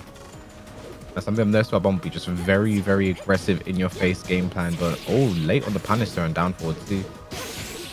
If bmblb gets going, he's very hard to stop. A nice whiff punish there from Ghirlanda. We talked about Lars wall carry earlier. We're going to see him Katarina wall carry just shy there. I mean, all Ghirlanda needs is one launch to go to wall, but nice down forward that beats the 1-1-2. Great start from bmblb. Good knowledge there from bmblb. Ghirlanda already having to fight his way back. Up forward 4-4 punish, nice. I'm glad someone told me bmblb's name was bmblb before, because before I used to say bum bum bum. Right, that's what I thought the name was, until someone said no, that's bmblb. I was like, oh, okay. No break on the one throw there. Finishes it again. Nearly. Oh, nice. Guaranteed stomp there. Very nice there from Ghirlanda. Great start. And one launch to the wall. He will win this round. This Katarina's rage drive is kind of crazy. It is. And he's looking for it. But now he is at the wall. Nice whip punch with the 2-2. Oh, and the set 3. Ghirlanda looking for a down back 3 there. Bit risky. Didn't work out. Bumblebee in prime position right now. Set Now 2. the walls are taken away. Oh, but nice confirm there from Boom Boom Boom. Ghirlanda is in a real pickle right now, looking like he's in big trouble. Yeah, and the set 2 catches the spring, and that's going to be the round here for Bumblebee. And that was just so stylish. I feel like Tekken players, if you can end away stylishly like that, just do it all the time, please. It just looks nice. Anyway, great start. What a good option. What a good option as well, finishing with that. And wow, that went quick. Ghirlanda needs to change it up big time. And, you know, I don't... with a player like Ghirlanda, the character is never going to be the problem. He will need to adapt to the player and what the opponent's doing. I think what I'm just seeing here more than anything is just he's not playing against Kunimitsu very well, which is a bit obvious to say, losing a 3-0. But like he's just, you know, stuff like 2-2-2. He's not ducking the third hit. He's just taking the string. He's waiting for the last hit. You know, the cartwheel, Kunimitsu's down forward 3+4, which is such a strong neutral controlling tool. She can go into back turn into or stay in front of you. You can't really react to it. And then she has the back turn mix up, or she stays in your face. I think she's actually plus, but I think it's -2, which isn't even that bad for Kunimitsu. You know, she has stuff like 4-1, which is jails, both hits high, tracks to a weak side. Like Ghirlanda just isn't playing around any of this really well. You know, one thing I like that he's doing is when Bumblebee approaches in set, he is ducking most of the time. Because like I said earlier, there isn't really a mid you should really be scared of in set. And if you block the set 3, you get a full launch. So it's worth the risk, in my opinion. But other than that, he's come close. He's come close to taking some rounds, but Bumblebee has just managed to clutch out every single time. So, you know, we're going to see some adaptations here from Ghirlanda. And I like it. It's also random select. He knows exactly. It was just the way he was playing in that game. It wasn't the character. It wasn't the stage's fault. He just needs to make some adaptations, and I think he's ready for it. We will find out. Ghirlanda does need to change it up. He probably needs to slow down ever so slightly as well. And to think that Bumblebee won that 3-0 and didn't really need to put in any full crouch mix-ups at all. Didn't need to go big. Didn't need to go too big anyway. I just need to see Ghirlanda put out that brick wall, because Bumblebee, like I said earlier, is someone who when he's on the front foot, when he gets going, has all the momentum in his favor, is very hard to stop. And you see here trying to get going. We need to see we need Ghirlanda to force Bumblebee to play defense, but that's not going to happen in this round anyway. Or I like it, drops the combo early because he didn't want to put Ghirlanda in rage. Nice choice. There it is, the 2-2-2, and Ghirlanda tries to challenge after that, and Bumblebee 4 rounds straight right now. Looking the much stronger player right now in this particular matchup. Goodness, the 2 string just to option select there. The jump over the back. The jump over! Bumblebee looking Everything's working out. Okay, this should be a start here for Ghirlanda. Again, not ducking the not ducking the third hit. This is poor right now for Ghirlanda, but not the best. We're punished there. Single hop kick. And the down forward for Bumblebee. 5 rounds straight right now. Ghirlanda doesn't know what to do. Is this going to be a double no round brown? No, Ghirlanda needs to change it up. This is a good start. Yep. Exactly what you need. We need to see Ghirlanda force Bumblebee to play defense, but just messes up the combo there. And now look, back to the wall, almost in the corner. Full crash down 4-3. What's the follow-up? 2-2-2. It's not the worst. First full crash down 4-3 in the whole game as well. Oh, it's gone so quick. Oh, my days. I mentioned it earlier, the cartwheel, the down 4-3+4, just like that. Bumblebee will take it 6 rounds straight over Ghirlanda. That was just a Kunimitsu masterclass right there. And Ghirlanda's not done yet. We've had a lot of losers matches, but this is our first winners match of the day. So Ghirlanda will just move down into the losers bracket, but you know, Bumblebee moves on into the winners final. Don't rule Ghirlanda out. I know what he's doing right now. He's going straight into P mode and he's working out what he did wrong. And I think you called it. I think not handling 2-2-2 and the continuation of it was a real problem. I mean, I get it. It's even if you duck the high, it can be problematic to know exactly what your best button will be. You know, on paper it's a launch, but then there's problems of getting in between the next hit. There's all sorts of issues there, but it looked like he was pressing buttons and that just wasn't the option. I mean, your best thing to do is just duck the third hit and then just do a quick while standing 4. That's what you should be doing. Yeah. At one point, Ghirlanda tried to duck it and then do full crouch down forward 4, which would have worked, but that's the time she decided to do the other option, the teleport out of there instead, which is what makes the mix-up so annoying. She doesn't have to finish the string. She can do the teleport instead. And try and option select that, she's out of there. So, you know, unfortunate. Ghirlanda moves down into the lower bracket, but, you know, Bumblebee looking very strong right now. And if I'm mobbing greetings, I'm be looking at like that, okay, I hope my Kunimitsu knowledge is ready, because even if I win this game, Bumblebee's looking very strong right now.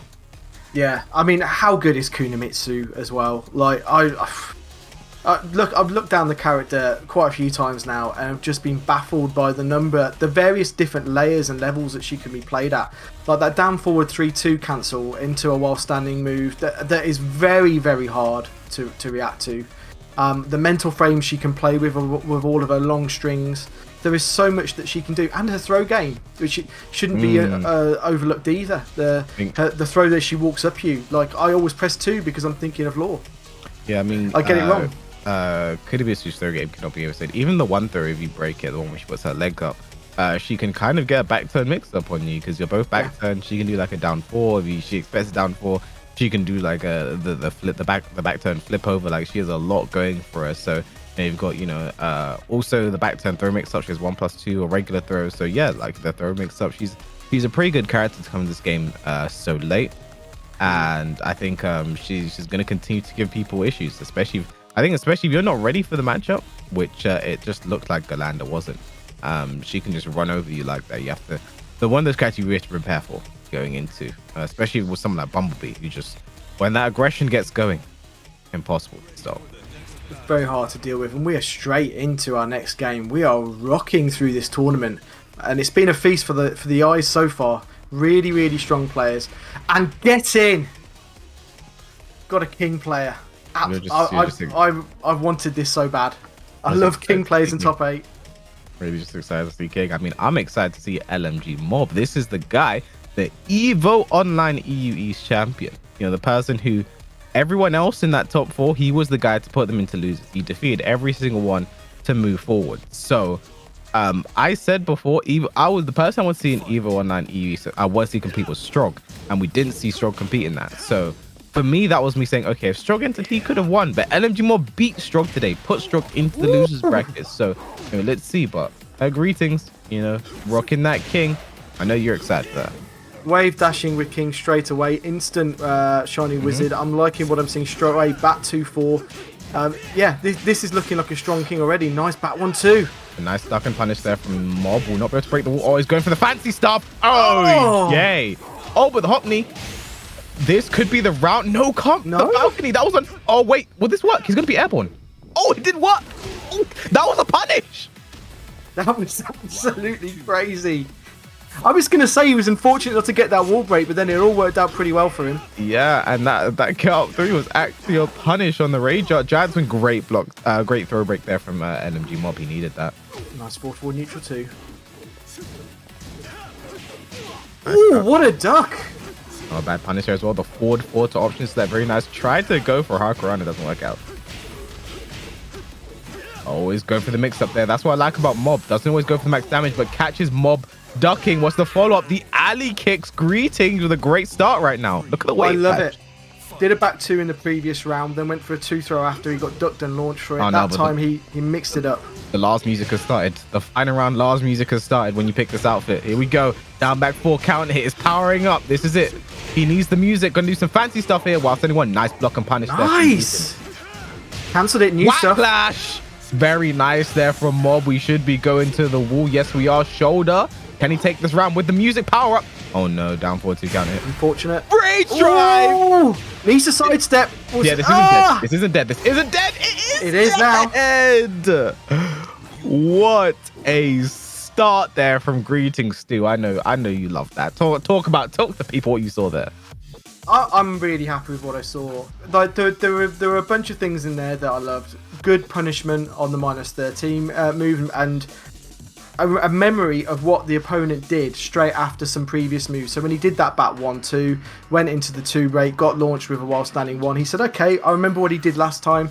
This time I'm going to go for a forward 3 just frame. And there was lots of tough technical stuff that he was doing in there that I was really surprised with. I mean, that's not a pocket king. That's a fully developed, rounded king, and it's looking very strong. Yeah, definitely the perfect start there. Against someone like Mob as well, you know, people are probably looking at Mob as the name to take. I feel like this is the thing. When you win a huge tournament in the same way that Mob did, you put a target on your back. Yep. People are going to start looking at you. People are going to want to take you up. People are going to watch that game back and like, okay, this is what he does. I'm going to be ready for it. And just like that, we saw Greetings was ready for it. You know, he went for the interesting combo enders into some setups. The first time it worked. Next time it didn't. Tried it again. Didn't work. You know, like Mob is his being counterplayed here too right now. So it's up to him to solve. That's the thing when you're in his position, right? Like when you're at the top, it's, you know, you can't look down and see everyone. You know, like these guys, you are so highly visible. Everyone's watching your game. Everyone's watching you play. You don't get to see everyone play. You don't get to see what they do. Especially with a character like King, can be very scary. But I like this choice here. Mob has elected to go for the infinite stage. Yeah, I've noticed that he likes the infinite stage, which is kind of unusual for a Lars player. He doesn't just pick it against King. I've noticed he's done that in other games, but this is definitely the right choice, especially in the context of that previous match. King got a lot of wall damage. Come visit Arctic Snowfall. We've got great weather. On the holiday, what do you call it? The holiday brochures type videos. Like, oh, come here. Okay, but great low trade there on the down back for Greetings. Looking so good right now. Bat 3. Bat 4. 2-1. Interesting choice there. Very tentative start from both players. Oh, not the best word punish there. Tries to almost does work out. Nice break on the regular throw. Half the round is gone. Oh, nice. King going for the forward neutral 2. Slow starts up. Forward 2. Nice punish there from Greetings. Oh, great low parry again on the down 1. Power bomb. What's the follow up here? Just stays down in the wild standing for Greetings. 4 rounds straight over the Evo East champion. Looking very strong indeed. Press his buttons there though. He needs this. This is a great start now from Mob. He needs some momentum. Turning 3 plus frames. Nice break on the throw. Tries it again. Doesn't work out. 2. Well, down forward 2. Doesn't commit to the second hit. Oh my crouch dash while standing 1+2. Very nice. He's a little bit worried about Oki. I think he's worried about you going for something big and just getting completely lightning screwed into oblivion. But I like it. Now for 1-2. Nice double punish. That no, that's not the punch. No duck from Mob though. Could have had launch and potentially the round. Is he going to regret that? He could. Brace drive spent. Down forward 1. Okay. What patience? No. Oh my days. He's got him. Eat my heel. What a This could be another double no-hand Brown. What is going on in our winners semi-finals? Nice. 2-2. Gets good Oki after this. Punish. Nice punish. Mob is in serious trouble right now. Again, the crouch has 1+2. What's the Oki? Back for the he's got him. Not like this. Greetings takes it 6 rounds straight over Mob, the EU East champion. That is the biggest upset of the day. I have to. It really is. It really, really is. And that sets up a hell of a winners final that I wouldn't have called. Not in a million years. The winners final is the opposite of what we expected. We were expecting Ghirlanda versus LMG Mob. Instead, it is now Greetings going up against Bumblebee. The underdogs on both sides managed to take it, and that is surprising, to say the least. I mean, if I'm Mob right now, it's like fine, okay. You know, I'm in the losers bracket. I'm still alive. That's the thing. They're both alive. It's not like they lost and they're completely out right now. Like they're still alive. I mean, just take a look at some of the things we had happen in this game, right? You know, this round could have been Mobs, but again, the tech catch there. I think the only way out of that is to like roll forward or something, which is something that's just going to betray your muscle memory. You're not ready to do. And then here as well, like the setup straight into the spring kick. Like Mob just had to be patient and wait. He needs to do a ground hit, something like forward 2 maybe. I don't know. And yeah, he was just very unfortunate. Wasn't doing the right things, and just like that, Greetings losing to the winners final to play against Bumblebee. one of the things I like that he did there was obviously he didn't always take his Oki. He wanted to see what he would do. And looking into the future, look at this. We have so many more events waiting for all of you. This is a truly world online tour. And we have Africa tomorrow, which you said you're casting tomorrow, commentating. Yeah. I'm looking forward to that. South Africa next week, Middle East, South Asia, Southeast Asia, Philippines and East Asia, Oceania, Korea, and then ending with Japan. And then look at those regional finals events as well. I mean, so many of these regional finals will be almost completely decided by the Masters. There's so many points up for grabs at the Masters, and all I would say is that if you don't want it to be like that, let's get the dojos going. Let's get them online. I kind of want it to be decided by the Masters events because I'm only in West Europe finals because of the Masters event. So let's stop all dojos in Western Europe at this moment so I can just keep my spot. That'd be very nice. But yeah, you see, you know, the regional finals will be beginning in November, starting off with South Africa, going to Middle East, South America, and so on and so forth. And yeah, they go until Christmas and past, and they end in North America in January of next year. So the Master event started with North America, and then they go and they end with North America as well. So it'll be fun to see that. And we see the next games we have coming up for you guys: Strog versus Van and Frizen versus Oleginho. These are the players I'm expecting. I'd expect all of them to have deep runs, but only 2 of them can. So Strog versus Van, going to be an interesting game to say the least. I want to know who Van picked for that matchup, because Van, known for that Anna, saw Lili play Lili early to him. We know he has a Kunimitsu as well. And then Frizen versus Oleginho, I mean, that's going to be most likely. I mean, that could actually be Leroy versus Fahkumram, depending who Frizen elects to. I haven't seen much that Steve recently has been committing to the dark side, going for Leroy. I'm not a fan of it, but if you want to win, you got to do what you got to take to win when you want to win in the situations that you got to win. So yeah, we'll be getting those games up for you guys very shortly. Now, you play a bit of Steve because you're a Harang player, and it seems like if you play Harang, you have to play a bit of Steve. Don't know what that's about. Nonetheless, I think Anna's pretty good against Steve. I think it's an interesting matchup. I think the one thing that can make the matchup really annoying for Steve is he can't launch Anna's Snake Edge. So the Snake Edge becomes very viable in that matchup because it's a high crush. So you're going to beat stuff like back one, the jabs, Steve's most important tools, and then you get a full launch on it if it hits. So that's something to think about, and then there's less risk. Obviously, with it being reactable, you can low parry on reaction or whatever, but that's something to keep in mind. But in general, I think Steve can control neutral very well against Anna. You know, he can just keep her out, back one, down forward two. Down forward two is very good. The moment she does duck in your face, Steve can just do down forward two and just nullify the full crash mix option if you're ready to do it. So, you know, I think it's interesting, but there are things that Anna has going for her in the matchup. So it'll be interesting to see who both can pick. Strog could go for Lars, Van could go for Lili or Kunimitsu. So let's see, it's going to be Anna versus Steve. Van is going all out. This is what I wanted to see. I mean, yeah, I think you're right. I mean, I think the matchup changes dramatically at different ranges, and if Anna gets Steve in the vortex, it can be tough. But then Anna has to take so many risks. It's going to be interesting. Yeah, I mean, one of Anna's best neutral tools would probably be her QCF1, which is the high elbow, that's the counter hit launcher. That can be a terror for Steve, because I've played this matchup a few times against Haroon, actually, when Haroon's Anna, and that could actually be a terror to deal with. So let's just see how Strog is able to play around that. Nice, just straight up Sonic family. Had to read on something. Nice step there. That's the thing. Anna's full crouch mix. You have to walk it to the left side, walk left, and you beat it. Going to the wall here. Very nice here from Van. Nice. There it is. The Snake Edge can't launch it. Just gets a wild standing 1-2. Oh, forward 3-2. Okay, Strog. That's how you feel. Oh, but nice step walking there to the back. This is classic Strog right now. Going to the wall. No, just shy. Doesn't get a full splat. Okay, punch. Nice. Use the right weave. Oh, power crash. Very nice. I mean, stuff like that as well. Other characters can launch. Steve cannot. And there it is. Van gets on the board as well. We have a tight one already.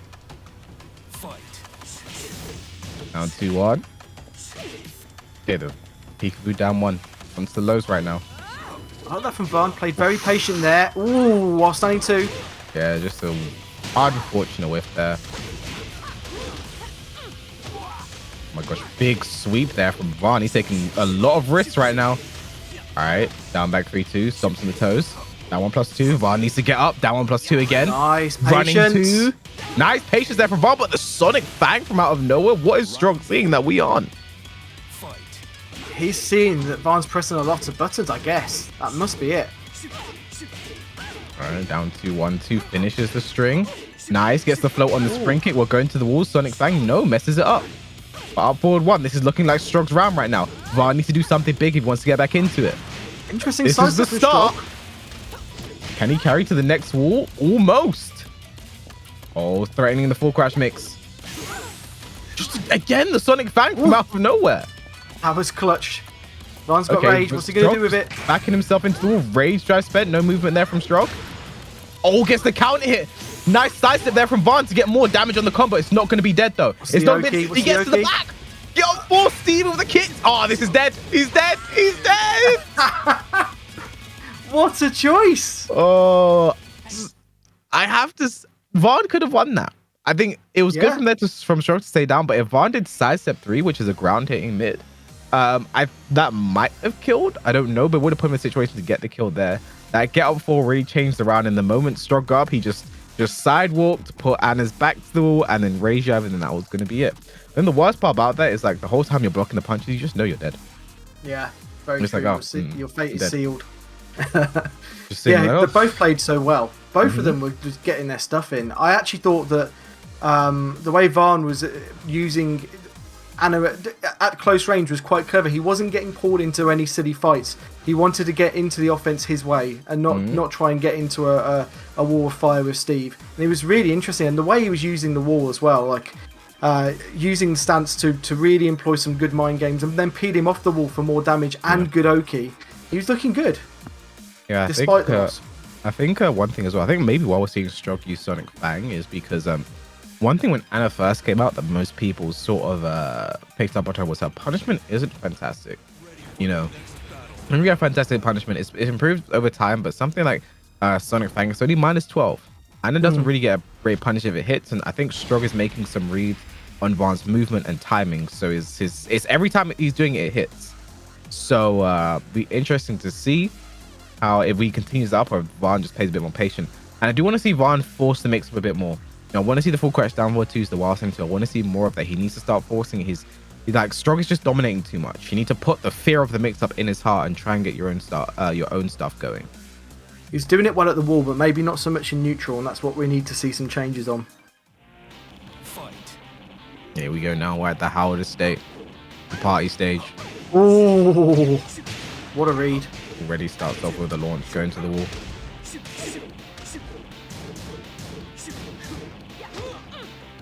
Nice patience again, but gets sidestepped and will get hurt. It's interesting to see as well that Vaughn went for a random select, did not pick stage. So, you know, oh, nice running 2 there. Even if you wanted to parry that, you couldn't. You can't parry running moves. Anna players will normally let to go to the Forgotten Realm because she's so strong in that game stage. So many of her moves become normal hit launches with a floor break. So it's interesting to see they just didn't pick a stage. There's that core circle forward one that you talked about earlier. We've barely seen it at all in this game. I'm like 3-2. Vaughn's staying down there. Oh, going under the back one there. You have to be very careful of that situation. But the sidewall will save Strog there. Punish the wild center 1-2. The wild man combo, but nice punish there. Run up into back 2. And nice, an extra flicker jab in there to make sure he could peel off of the wall. Strog is prepared. He really is. And he's not letting Anna crush him too much at all. Where, you know, you're looking to crush Steve as much as possible, but he's not giving her the opportunity to do that. Going to the wall. Just read, this is technically a law match as well. Oh yeah, they're related, aren't they? Yeah. Oh, but there's the snake edge, and we have to see more of that from Vaughn. Just get going. Even if it's the block, not going to be launched. No duck there from Strog. Down to 1, finish the string. Ooh. Nice power crush there from Vaughn. Just staying alive is what you need to do. There it is, the full crash down forward 2. You need to get those mix-ups going. Vaughn needs some momentum right now. Oh, the best combo goes for the sweep. Power crush again, big whiff. Not the best punish from Strog, but he'll take it. Down forward 2, very nice there from Vaughn, not respecting Strog anymore. Sidestep 3, one more hit. The 1+2, so no break. We're going to a final round, second game. Barnes decided to bring more offense, and it's working out for him. Do need to see more of those lows, I think. I'll forward one. No duck on the final hit of the string. Okay, nice. Gets the launch here. One will not carry to the wall, so nice. Select a spike. Great patience there. Oh, what? Very unfortunate to not confirm more. No! The Heartbreaker! 2 into duck, 2 into duck, 2. Okay, I need to talk about that situation though. That was very unfortunate for Vaughn. He did the CJM. For those of you who don't know, Anna's cat stance, where she puts her leg up, has an auto low parry where she gets a launch with the hotkey. You don't have to do anything. He did down back 3. It worked, but he did down back 3 too. And for some reason, the second hit just clipped, and I don't know. Yeah, it didn't make sense. That should have stopped the first move. I mean, what I'm guessing is just down back 3-2 was just too fast. You know, the 2 was just too fast that even if the auto low parry comes out, it's going to come in a trade. And that's one of those scenarios that like you rarely will ever see in this game in a situation like that with an auto low parry. Like, I guess down back 3-2 is one of the only moves that can do that. So Strog moves forward and he'll play against Ghirlanda. So we'll be getting Strog versus Ghirlanda in a second. Before that, we're gonna have Frizen versus Oleginho, and this is these games. I can't stress enough how much I'm here for this. I'm here for all of this. It's every single match could be. I mean, I would say every single match I could conceive being the final, apart from what is actually in the winners' final right now. With no disrespect meant to the players at all, but that's what I love about Tekken tournaments. You see things you just do not expect, and you can just guess as much as you like what's going to happen, but you'll be proved wrong 90% of the time. I mean, if you look through the bracket of the players who's the winners and losers, it does look flipped. Players like Ghirlanda and Strog and Mob, you'd expect to be on the winner's side, and then Greetings and Mob, obviously the lesser known players, you expect them to more likely be on the loser's side. But they have just been they've been playing out of their skin, especially Bumblebee versus Ghirlanda. I mean, actually both of our winners' side matches were 6 rounds straight, were they not? Yeah, they were. And that King win, that wasn't one. I get the feeling you sometimes don't like King. Back in our history when we used to play, he can drive you mad. I know people going on about Twitter about chain grabs recently, but let's get it straight. The way he played King, it wasn't like, you got a few chain grabs, you got lucky. You made a few 50-50 reads. He actually backed up off Lars significantly and only went in when he felt it was the right time. It was a really fantastic performance and a very, very seasoned King by the looks of it. So I'm looking forward to seeing more of that. I think the one thing as well that kind of surprised me is, I guess didn't surprise me, is the fact that we're seeing so much Russian players. Yeah. In this top 8. Since season 4 sort of started and the connections became more playable in regions, that's where like the Western European players started to see a lot more of the Russian players, and we started to see how strong these guys were in the unique style. One player that surprised a lot of people who unfortunately we didn't get, I don't think, entered today, was Mickey. A very, very strong Brian player who during ICFC was actually playing in an internet cafe. He was traveling to an internet cafe to play his games in ICFC, and then I remember one time he actually made grand finals. So it's like 2 in the morning, 3 in the morning over in Russia. This guy's the internet cafe playing. He was absolutely insane. Like, his movement was crazy. One thing I really liked about him and something I see other Russian players, they struggle to it as well, is when they're in your face, they don't dash forward, they walk forward to realign with you. So it's like you're trying to step around them, it's not going to work because they're walking forward in your face, stopping you, and then they realign. And instead of getting the character we expected, Steve versus Fahkumram, we're getting Leroy versus Negan. And this is probably the first time I've ever seen this matchup in my life. I was going to say the same thing. I've never commentated this. I've never played this. I used to play a little bit of Leroy before a lot of players stopped. And I've never seen this. I'm looking forward to it. I mean, notice Frizen, he'll use the stick. Well, it seemed in the last 2 games, he used that stick very, very quickly. He wanted to make sure he got that out and never had it unused. Let's see if he does that again in the first round. I mean, it's common to just not want to die with your resources, so just use it as early as possible. Especially since it's a one-time use thing, not like rage you get every single round. You might as well make use of it. So Leroy versus Negan is an interesting matchup to say the least. And Negan, I think, is such an underrated character in this game. Not many people really play him. At the top level, you see a Wise Honey take the character from time to time. Nice intro there with the 1/1+2. But other than that, you don't really see many people play the character. It's interesting because people say, oh, it's not fantastic, he doesn't have a homing move.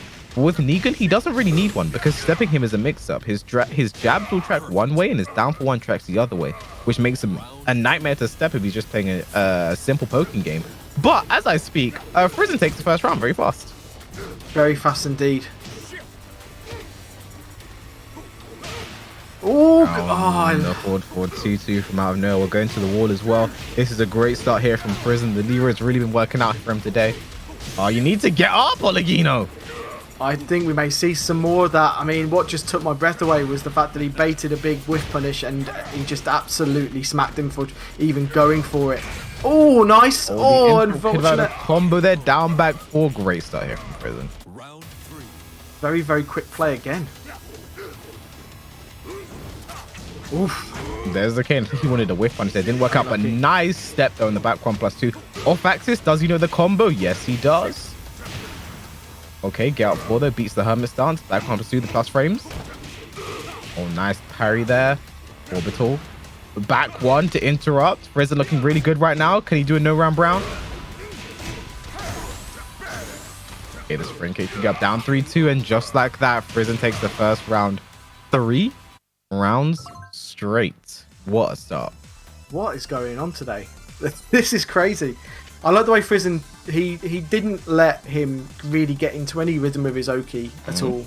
He was doing get up kicks. He was just making sure that he wasn't stuck in a vortex of having to deal with down back 2 and the subsequent mix-ups. It was a really consummate performance.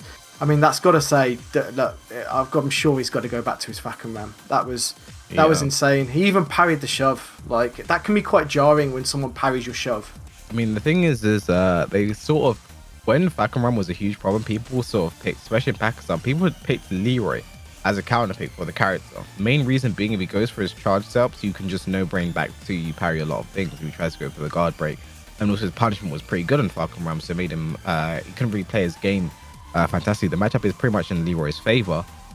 So maybe that's what he was thinking going into this. I'm going to try Negan instead. It's not the same, but Negan Leroy character can still parry everything. The weapon doesn't really change anything. So be interested to see if he goes for the character switch here. I don't know what I'd do in his situation.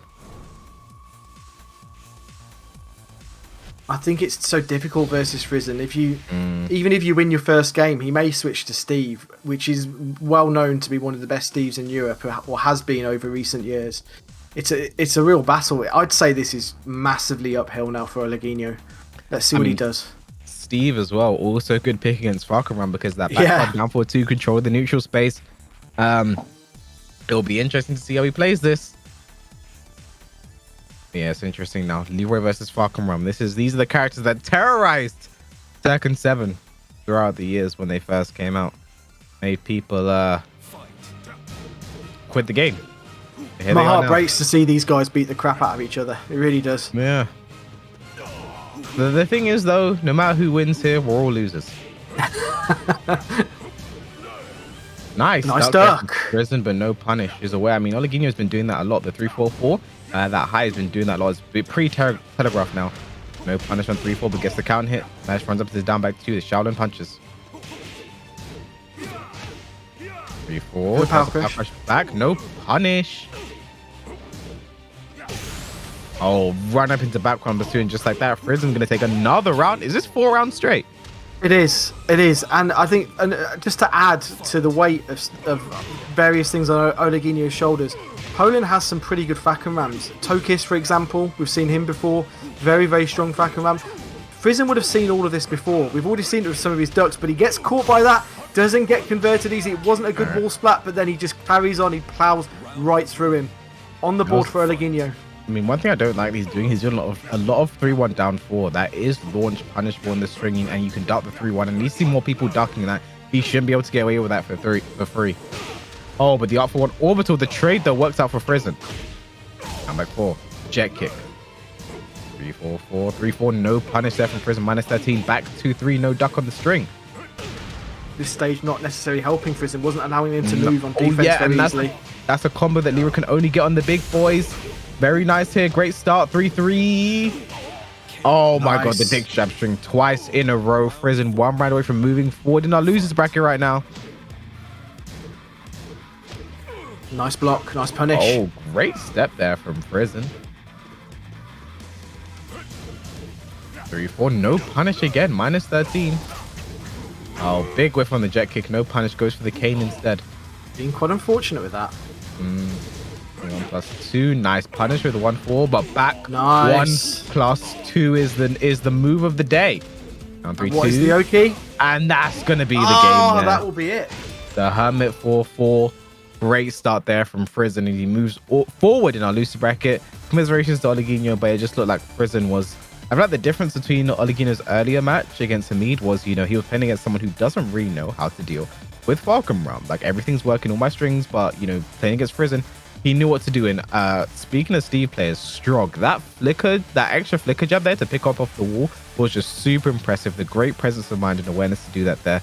Someone I'm expected to go very far in this bracket. And Van got unfortunate to get to that point. The CJM launch should have worked, but down by 3-2 the second hit. But there we go. That was great awareness there from Frizen to know you can actually get a combo on that on Fahkumram. Normally you just get a guaranteed up 4-3+4-4. But you got a full combo there, which is something you only do on certain characters.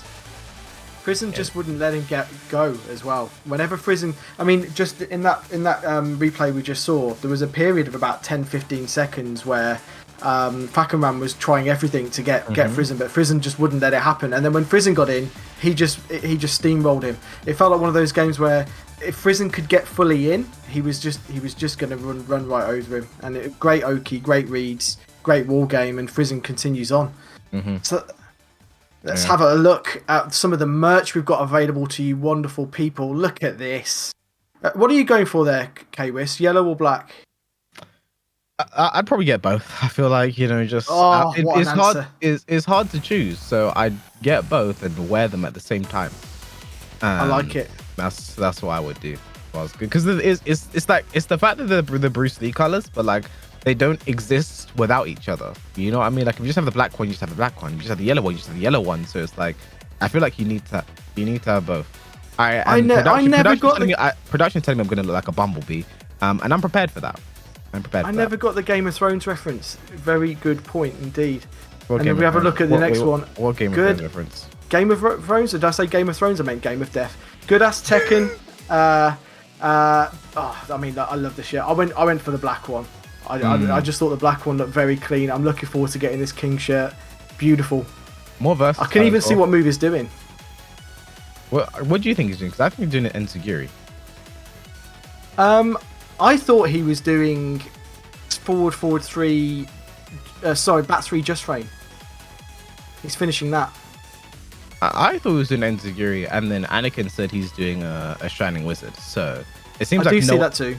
It seems like no one really knows what he's doing right now. We'll have to get confirmation. I'll talk to Harada. Like, yo, what move is King doing here? I just need to know.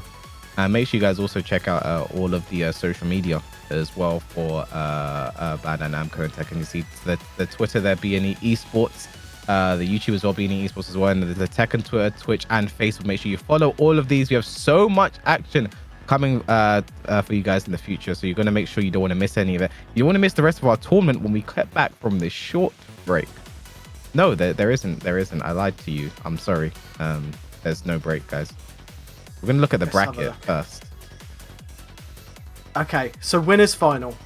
Greetings versus Bumblebee. All Russia battle. Not the Russia battle we expected. On paper, maybe we thought Strog versus Mob. I mean, there are lots of different combinations here. They're moving down. The Italian living in Bulgaria, Ghirlanda. We all know him. Playing against Strog. Again, that looks like it could have been a final. And then Mob versus Frizen. I mean, this is great. We've got some good representation across Eastern Europe. Obviously, we've got that Russian domination. What do you think, K-Wish? Do you think we might have a Russian winner? I mean, it's very likely. And that Mob versus Frizen game is actually a run back from EVO Online EU East. Those two played. In the winners semi-final, I believe. So those two are going to be familiar with each other. I think that's part of the reason Frizen has been sticking to the Lars, to the Leroy, because Steve did not work out when those two played last. I can't wait to see how it all works out. We're going to go to a quick break. Oh, right, okay. Going to a break. So this time I'm not tricking you guys. We'll be back soon.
play as Goku and experience the story of Dragon Ball Z in the action RPG, Dragon Ball Z Kakarot, plus a new Power Awaken set for Nintendo Switch.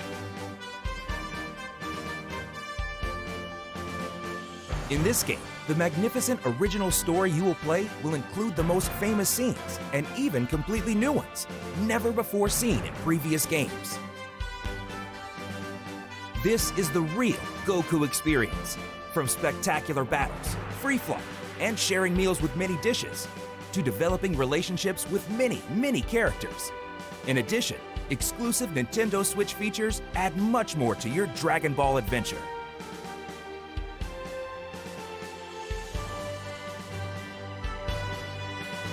Let's explore Dragon Ball Z in all its glory with its numerous features and gorgeous graphics.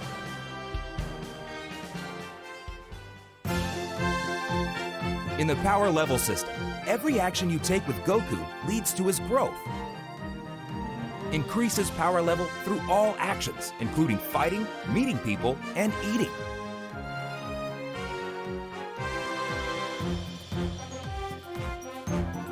Level up by defeating enemies and gaining experience. The more powerful enemies you defeat, the more experience you will gain, growing even stronger with every battle.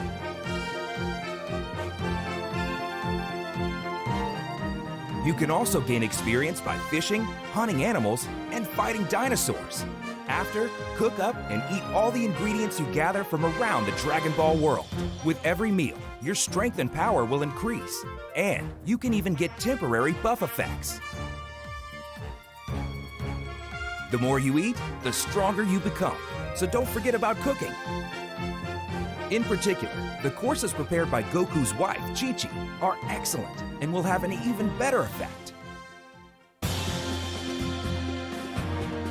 In Training Grounds, you will grow Goku's power by fighting against Z-Warriors, powerful enemies from the past, and even yourself. After defeating each opponent, you will unlock a new special attack.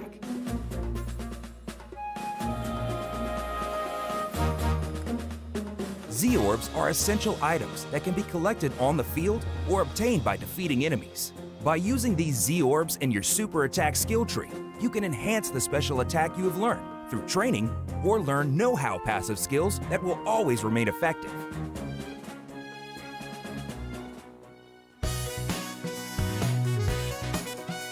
In order to advance your adventure, connection with your friends is essential. By completing the main story and sub-stories, you can earn soul emblems, which deliver a variety of effects by placing them on the community board. Certain combinations of characters can result in a bonus, so it is important to consider character compatibility and place them appropriately. Stronger than Dad in the future? I don't know about that. Where's your Saiyan pride? Go on, say you're going to surpass me! Like you just accept him saying that. Only on Nintendo Switch, bonus content is included from a new Power Awakens Parts 1 and 2, where you can earn a brand new power through training, and also fight Beerus and Golden Frieza. Additionally, the option to select the difficulty level of the game from easy, normal, or hard is also included. There are even sub-quests where characters will become playable.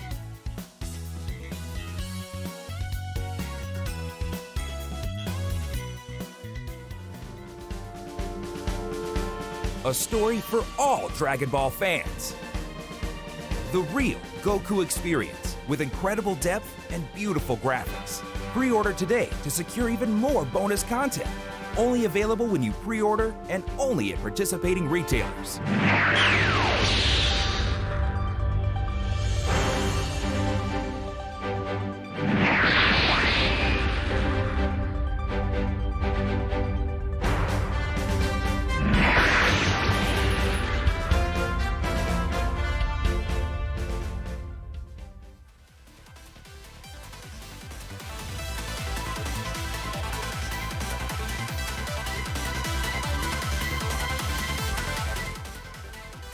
And welcome back, you lovely people, to the Tekken Online Challenge event for Eastern Europe. I'm Abominable, and I'm with the legendary K-Wiss. How's it going, dude?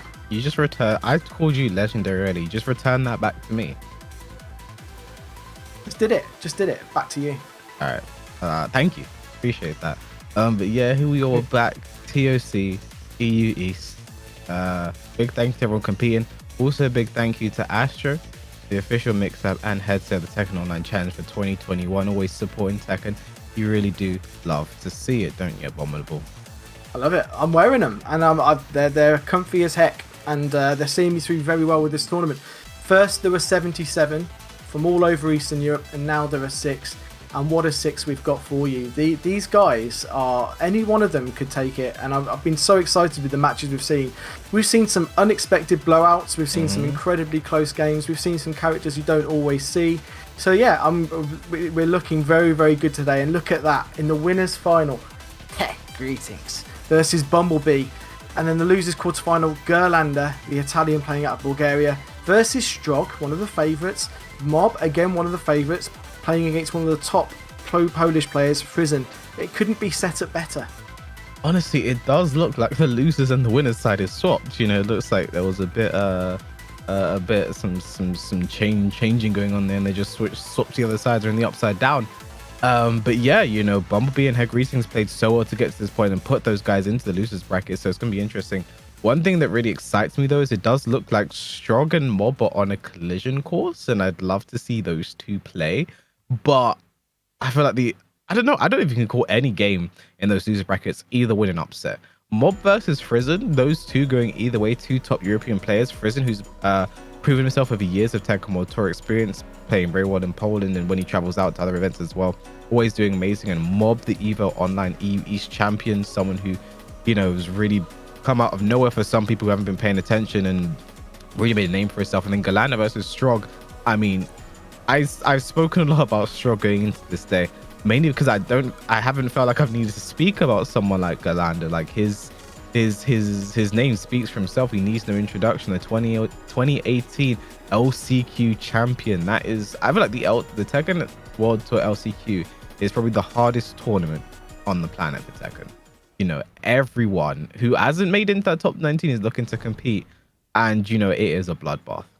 You know, no one is safe in those tournaments, so to win that was a big statement there. So everyone knows about Ghirlanda, but Strog versus Ghirlanda, that's going to be an amazing game. That one can definitely go either way. But before we get that, we are getting Mob versus Frizen. It is the Lars versus the Leroy. So Frizen coming to that Leroy here today. He is really on the dark side right now.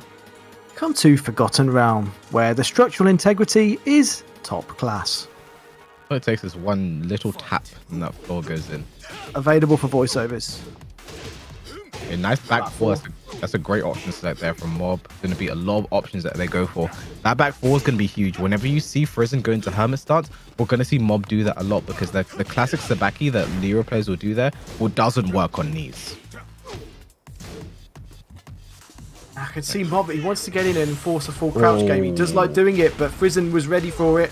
See, that was a great whip punish there from Frizen, but not a good combo at all. He might have been able to kill this new race drive. 1-4-2 into the follow-up. Nice block, but that's not it. Nice block right back.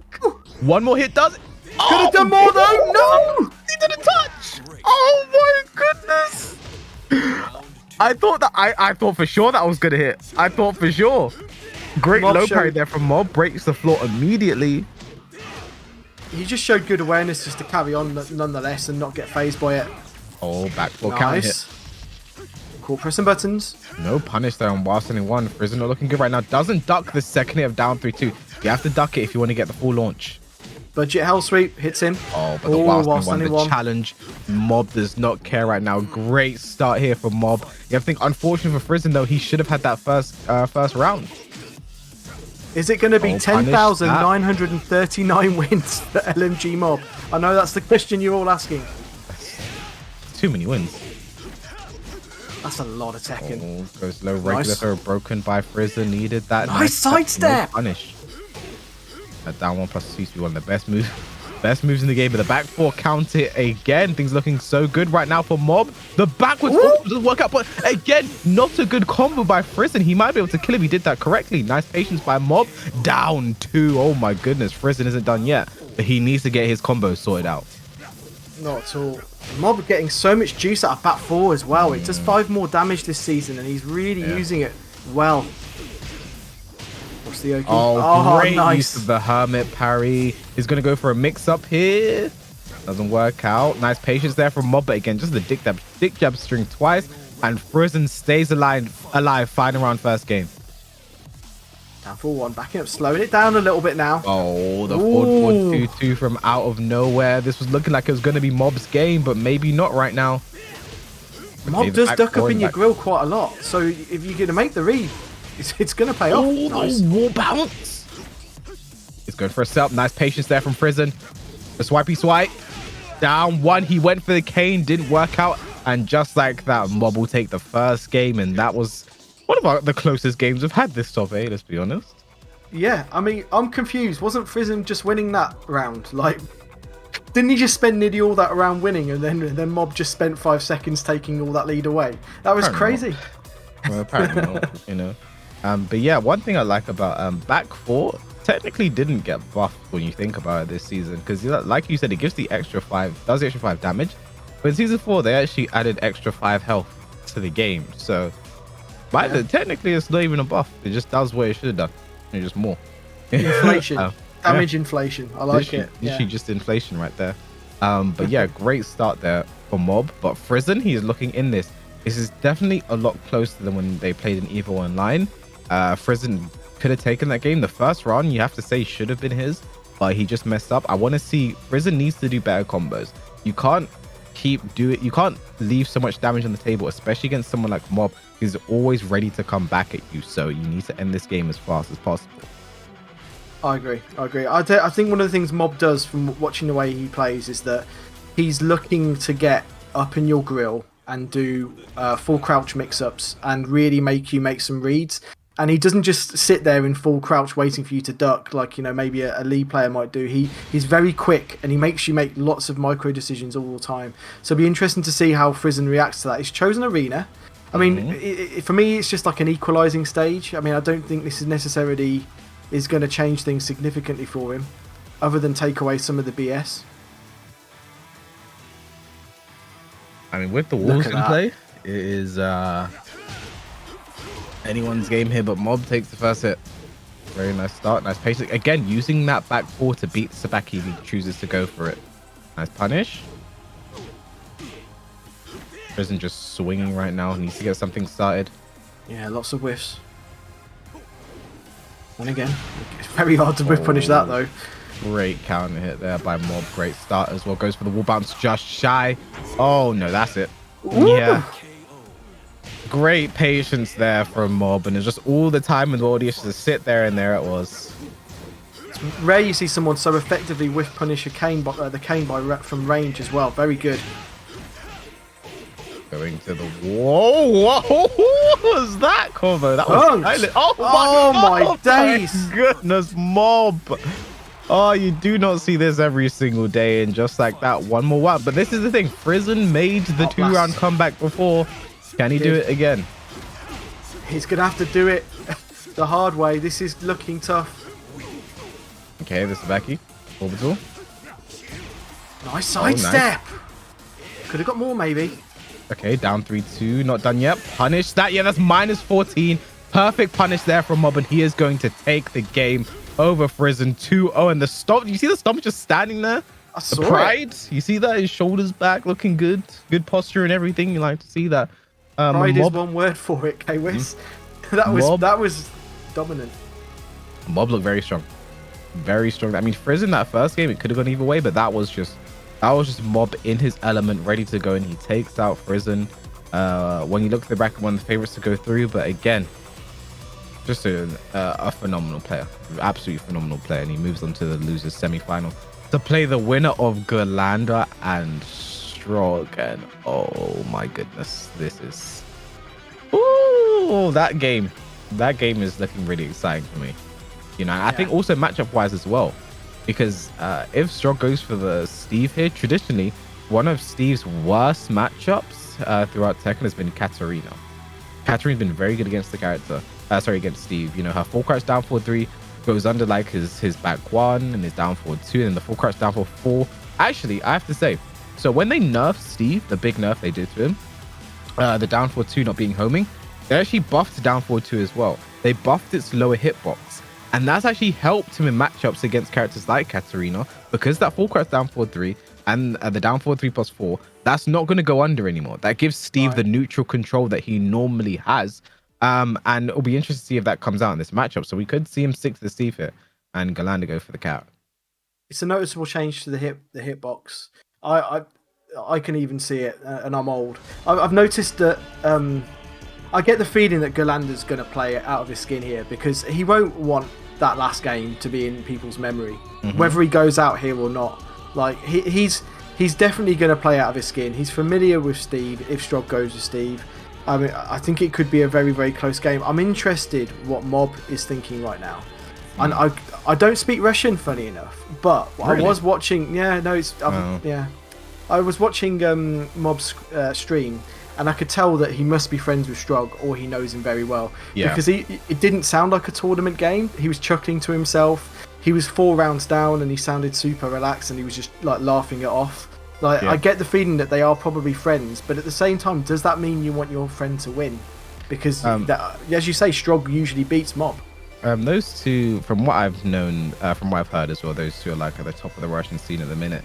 They've played a lot offline, and offline is where Strog normally takes it. You know, they've had quite a few games, but Mob has also had some huge wins offline himself in the Russian scene, so those two have gone back and forth. And it's like, it's like when I feel like it's one of the best feelings as a top player, having like one of your also good friends is also another top player. You guys have great tournament matches together. It's like it's fun to have, like, those two are friends from what I've heard. So it'll be interesting to see if they play again. But you know, Strog has to go through Ghirlanda first, and that is has no easy feat. You know, Ghirlanda, obviously everyone knows he is Italian, but he's currently living in Bulgaria right now, so that's why he's competing in the Eastern European online challenge. So let's see the characters. It's going to be the start of it. Yep, no surprises. Katarina versus Steve to start off. Let's see how it plays out on Arena. I wonder if we're going to see Strog back up like he did in the previous games, where we kind of lose 30 seconds to movement alone, which is still kind of nice to see, or whether he goes in a bit harder. Be interesting to see what the game plan is here.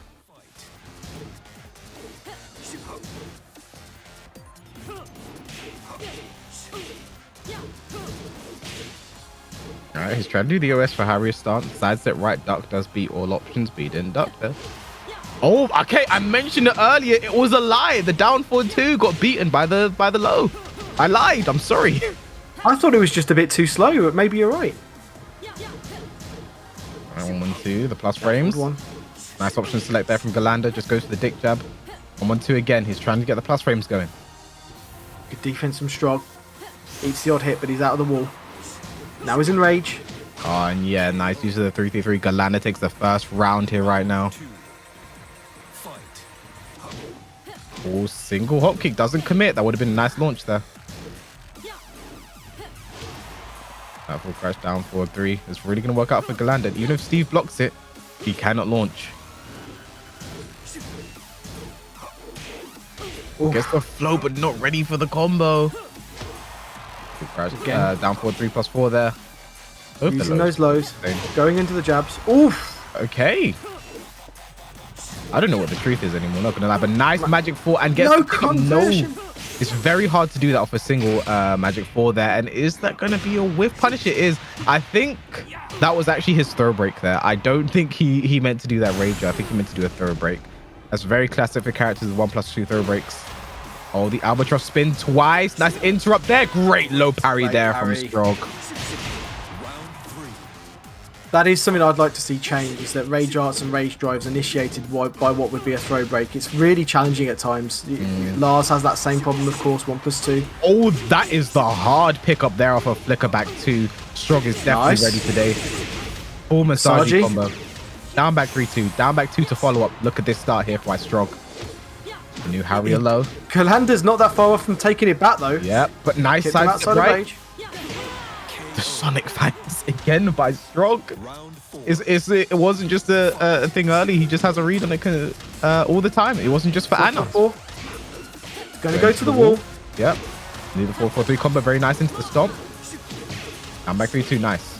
Oh, has some built-in movement there as well. So that was useful, getting away. Great low parry there by Ghirlanda. Can't carry off of the wall though. Nice duck. Could have got more. Oh, look at that. Bad. Okay, rocket punch. Yeah, couldn't. Just got too far forward. But again, run up into back two. I don't know what he's looking for. Not going to be the round though. QCF2, the plus frames, nice block. And oh my goodness, Ghirlanda puts everything on that low. Final round. Let's go. Ghirlanda versus Strog. Ghirlanda doing far better than he did in the last game. Playing out of his skin. Oh, but there it is. The hop kick. We're going to the wall as well. Going for the max combos. Perfect range for a max juggle. Yeah, just messes up at the end there. I'm back 3-2 again. And there he gets the pickup this time. That is not easy to do. Oh, doesn't duck the second hit 4-4-2. Nice side side step. The weave, but no, not in the back. But no punish by Ghirlanda. The punish by Strog. Running 2 plus frames. Rocket punch. Sonic bang. No, not like that. Oh, what's he going to do? Down forward 2. Ghirlanda in rage. Oh, quite cautious right now. One launch ends it for either of them. And the magic 4 by Ghirlanda. He's going to take the first game. That was a start. That was crazy good. I mean, it was interesting what's trying to look into Strog's mind as what he was doing. When Katarina had that rage in the final round, he was just trying to lock her down and stop her from pressing buttons at the wall. But then when he backed off, did he go too passive? Maybe. It seemed like he just slowed down a bit too much. I feel like what is starting to cost him as well is those random Sonic Fangs. It worked before against Von, so I was sitting there like, okay, this is it. But now it's like, yeah, you've got to cut out, especially against Katarina. We saw Katarina's punch for it 2-2. Super good. Chunky, plus frames. Like, it's not something you want to mess with. I feel like you need to go back to using it on just the way punish the way it's supposed to be used, because that was not fantastic, to say the least. Man, it's kind of what cost him the game at the end of the day. So you've got to be a lot more careful there. So let's see how he adapts that. Strog definitely isn't out right now, but we're seeing here why Katarina is seen as such a good matchup against Steve. The magic 4s, the lows going under down forward 2. I don't know if the first time it happened, it looked like it went under, but then he caught it the second time, so I just don't know. But he switched to the Lars. Interesting. Very interesting indeed. This is the character Strog initially made his name with over Europe, defeating all of the top players out of nowhere with the Lars. Let's see how it works here right now. The thing is, I don't know if I agree with the switch, because you saw it was a final round, final hit situation, and he lost to a magic 4. You know, that wasn't like he lost because of the character. But Lars, you're going to have an easier time in this matchup. You're going to be able to play your neutral a bit more. You're going to be able to go under certain things. So, you know, it's not a bad decision, but maybe he could have eked out with Steve. Let's find out. Great low parry. I agree with you. Like, he also went up forward a couple of times right in the middle of the stage, and a chunk of damage. It wasn't like he was ground down repeatedly over time. There were just some key moments. But still, he's gone with Lars. Great arc blast there. Gonna put Ghirlanda in rage. Forward 4-4. Great block for the wall, but the wall. He still could. No, he doesn't get up. Oh no. Oh no. So on both sides, very unfortunate. The rage drive connected, but didn't get the sort of throw follow-up animation because of the sidewall. And then I think Strog just panicked because, you know, he expected Ghirlanda to do something in that situation. The drop, expected a follow-up, went for the rage art, just panicked. Look at that. Absolute chunks. Flying air Alexanderson. Oh, punish that. Could have had a lot more there. Whoa, the Harrier sweep. That's something. Punish that. Nice whiff again. Again with the arc blast. Can the wall mess him up though? I don't know if this is dead. Actually, yeah, it is. Round 3. Fight. The down back 4. That could have been very scary. Nice stuff there from Strog. Scouted it. He saw the last time Ghirlanda did that. Did the exact same follow-up. Finished that low, committed, and that was a reset. Ghirlanda could have tech rolled there, and the wall bounce. Do it again. Very nice. He's gonna go low. I knew it. Nice. How did you know? Down back, but you just have to in that situation, you know. Round 4. Strog in the driving seat now. Can only be using Lars for the rest of these next 2 games. If it goes that far. I don't think he'll mind that because Lars is doing a good job right now. Whiff punishment on point. 4. This is the thing you can do with Lars you can't do with Steve. You can whiff punish with launches. You'll see him do that arc blast. There it is again. That's something that Steve doesn't have the same luxury for with stuff like his back 2. It's just not as versatile. And there we go. Him. That is going to be it. That is a very dominant showing there from the Lars. And just showing, you know, the characters bearing the matchup. And one thing we're seeing is just, one thing Strong is very good at is his whiff punishment. But when you play a character like Lars instead of Steve, you can launch with your whiff punishment. Steve's back 2 and his options for launching aren't the same, can really be used in the same way. But Strog is really making use of that Lars for the whiff punishment. Confident whiff punishment as well. I mean, when you're playing against Katarina and you see an up forward 4 and it whiffs, there's a part of you in your head that's thinking they're going to continue it and I'm going to eat the second hit. But no, he didn't even think about it. He just went for his arc blast straight away and took the damage. Yeah, and he played super strong. His wall offense was very, very strong. It's looking tough for Ghirlanda now. I mean, I wonder if Ghirlanda's going to switch. As you said, he's been playing Ganryu of late. Yeah, when Ganryu first came out, Ghirlanda was dumping a bunch of time into the character. So he played all the way back in Tag 2 as well. So he could go there. But I don't know. It's not necessary, but I'm not one to speak on character switches because, you know, I said he shouldn't have switched. He switched. Look at what he did there. So, you know, like I said, Lars is an easier time in the matchup, better time with punishment. So let's see if that continues. Ghirlanda, maybe just a stage pick. If I'm Ghirlanda, I want maybe a smaller stage, I think, because Katarina really has fun with those walls in play. And a bigger stage only benefits... switched. See, let me finish my thought, though. A bigger stage only benefits Lars because Lars is going to wall carry forever, regardless of the stage is small or big. So, yeah, but he's gone for Ganryu. He can carry you into Tekken 8. But I've noticed that... Well, I wish. Can carry you into the West Africa tournament tomorrow. Now, I've noticed that there were a lot of lows then. I wonder if Ghirlanda's going to make some reads and start ducking more. 4-4-3-4, down back 4, they're all being used quite a lot. That arc blast again, just getting Strog so much mileage, and we're going to get a sidewall here. Nice, goes low, gets the counter hit launcher, catches Ghirlanda's aggression working against him. But nice, the back comes through the headbutt. Punish that. Orbital. And down for 3. Such a strong low that Ganryu has access to. Only -12. Block the power crush. Guaranteed. Very nice there. By actually, that shoulder wasn't guaranteed, I don't think. I think the stomp is guaranteed, but he back rolled.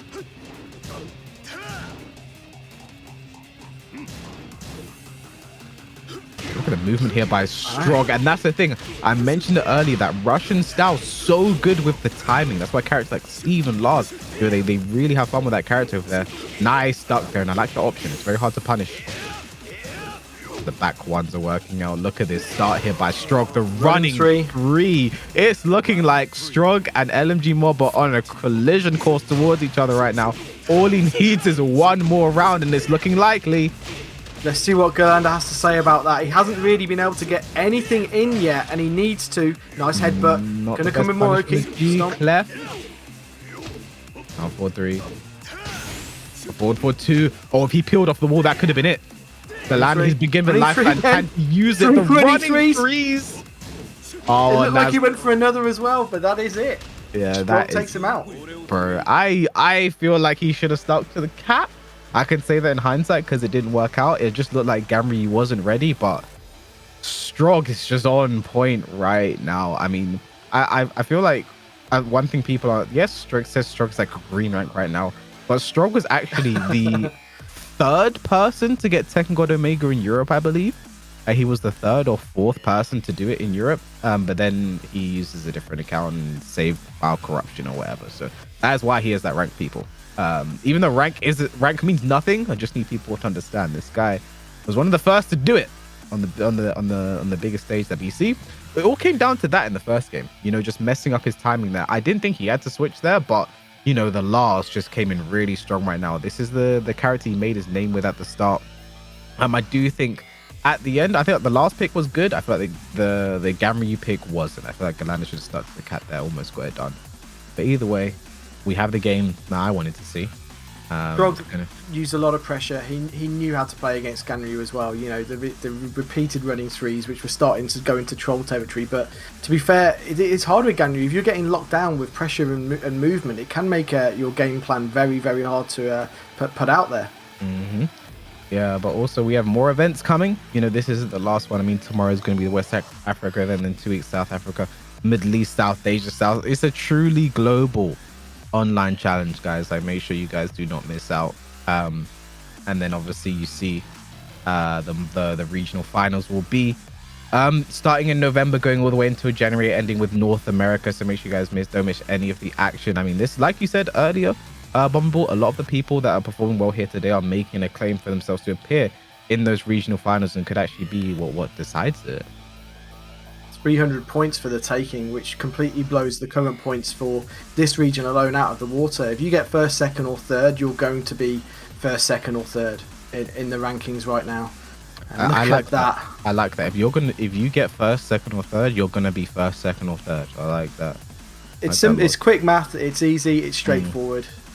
And winners final. Look at that. Het Greetings versus Bumblebee. Losers semi-final. Strog versus his friend Mob. It looks reversed. It looks like Strog and Energy Mob should be the winners final, and then Greetings and Bumblebee should be losers semi-final. That's the way it should be. But that's one thing I've really liked about sort of the online era of Tekken, is people have come out of the woodwork and made the upsets. You know, expect this guy to win, but then they win, and you know, it's been all sorts of nonsense. But yeah, we'll be getting our winners final. It's our first of 3 of the day. Greetings versus Bumblebee. Please play King. I love commentating King. I just love watching King players. They're the most entertaining, aren't they, K? Wait, it's an all Russian top 4. It is true. Very true. Russia have won. I mean, I have to say, I've said it before, these guys, their unique style of Tekken. It's kind of like when Pakistan first came onto the map, their style of Tekken was noted immediately. Very whiff punishment, reactionary heavy, great defense. With the Russians, what we noticed immediately was their patience, their timing, their movement and spacing. You know, and it's consistent throughout them, throughout most of them. I think you see the best in Strog. In my opinion, Strog and Mickey, the brand player, where you see the best in, you know, their just ability to move around you. And one thing I love when they do is then they walk in your face to realign instead of just like dashing or doing whatever. They just do a walk in your face. It's easy. It's easy to walk in someone's face and do whatever. Like, yeah, you're susceptible. People aren't going to be hitting, especially a character like Brian or Steve in your face. You're scared to sort of like push a button because their counter hits are always looming against those characters. So it's going to be interesting to see how these games go. But yeah, you know, Greetings and Bumblebee played amazingly to get to this point. I think they both won their games 6-0. So they're both in great form right now. They're both looking really strong, and they took out 2 of the top players who were expected to go very far in this one and put them both into losers brackets. So let's see how this works when these 2 collide. I mean, either of them are guaranteed at least 150 points, which is 75 more than what the #1 player has right now in the region. So they should be confident. They should know that whatever happens, they're looking pretty good. And now's just the time to express themselves. I'm really looking forward to see what they have. Yeah, they'll definitely be putting themselves into that into the top 8 bracket just off of this. A lot of the players in this top 8 will be doing that, so it'll be interesting to see how that goes. And yeah, no surprises, it's going to be the Kunimitsu versus the King. Now, is Kunimitsu going to try and crush the hell out of King, or are we going to see a more reserved affair?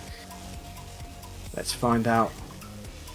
I've really, really enjoyed watching this King play. It's just so many good fundamental King skills and abilities that have been worked on for some time by the looks of it. And this Kunimitsu is looking incredibly strong as well. And patience. Starting off with the set shenanigans. It's going to be interesting to see what Bumblebee really did well against Ghirlanda, which is exploit his matchup and familiarity and get that going. It'll be interesting to see if Greetings knows more, is able to play around that a lot. And I like that. They did give the option select there. But then she'll do like the 2-2 into teleport, so you have to watch out for that. There it is. Waits for throw again. 2 throw. Set 2. Oh, no, very nice. There. Sometimes it's not punishable at the perfect range. It can be -9, I believe. Usually it's -10. Nice in the back. Bumblebee had to duck that one there. Set 3. Doesn't finish it again. He could eat a massive hit for doing that, but Bumblebee's playing more reserved. Rage drive and just the 2 to option select. Very nice.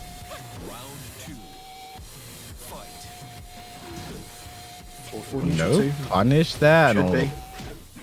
Go into the wall. Keeps his tailspin as well. Forward 1, yeah. No, pushes away too too much. Hits and the wild standing 3 takes it. That 3. Now forward 2. Actually Doesn't finish it again. A little bit predictable here. Going for the giant swing with his back to the wall. Needs to switch it up. Finishes it, but doesn't. And then he gets the giant swing anyway. Yeah, this is going to put bmblb in rage, and it's going to be a very scary situation. One more mix does it. Interesting choice. 1 throw broken. Oh, but the back turn drop kick. Very nice there by Greetings. 1-1 in rounds. That's the thing. King does have back turn moves and can use them. They're quite, some of them quite evasive. Forward 4. Again, just getting deja vu here. Forward 1. Whiffed. Yeah. Giant swing. Nice break there by bmblb. Instant shiny wizard straight after. Up +1/+2. You can get Oki off this. Tech roll. Nice. Dude, no punish on it.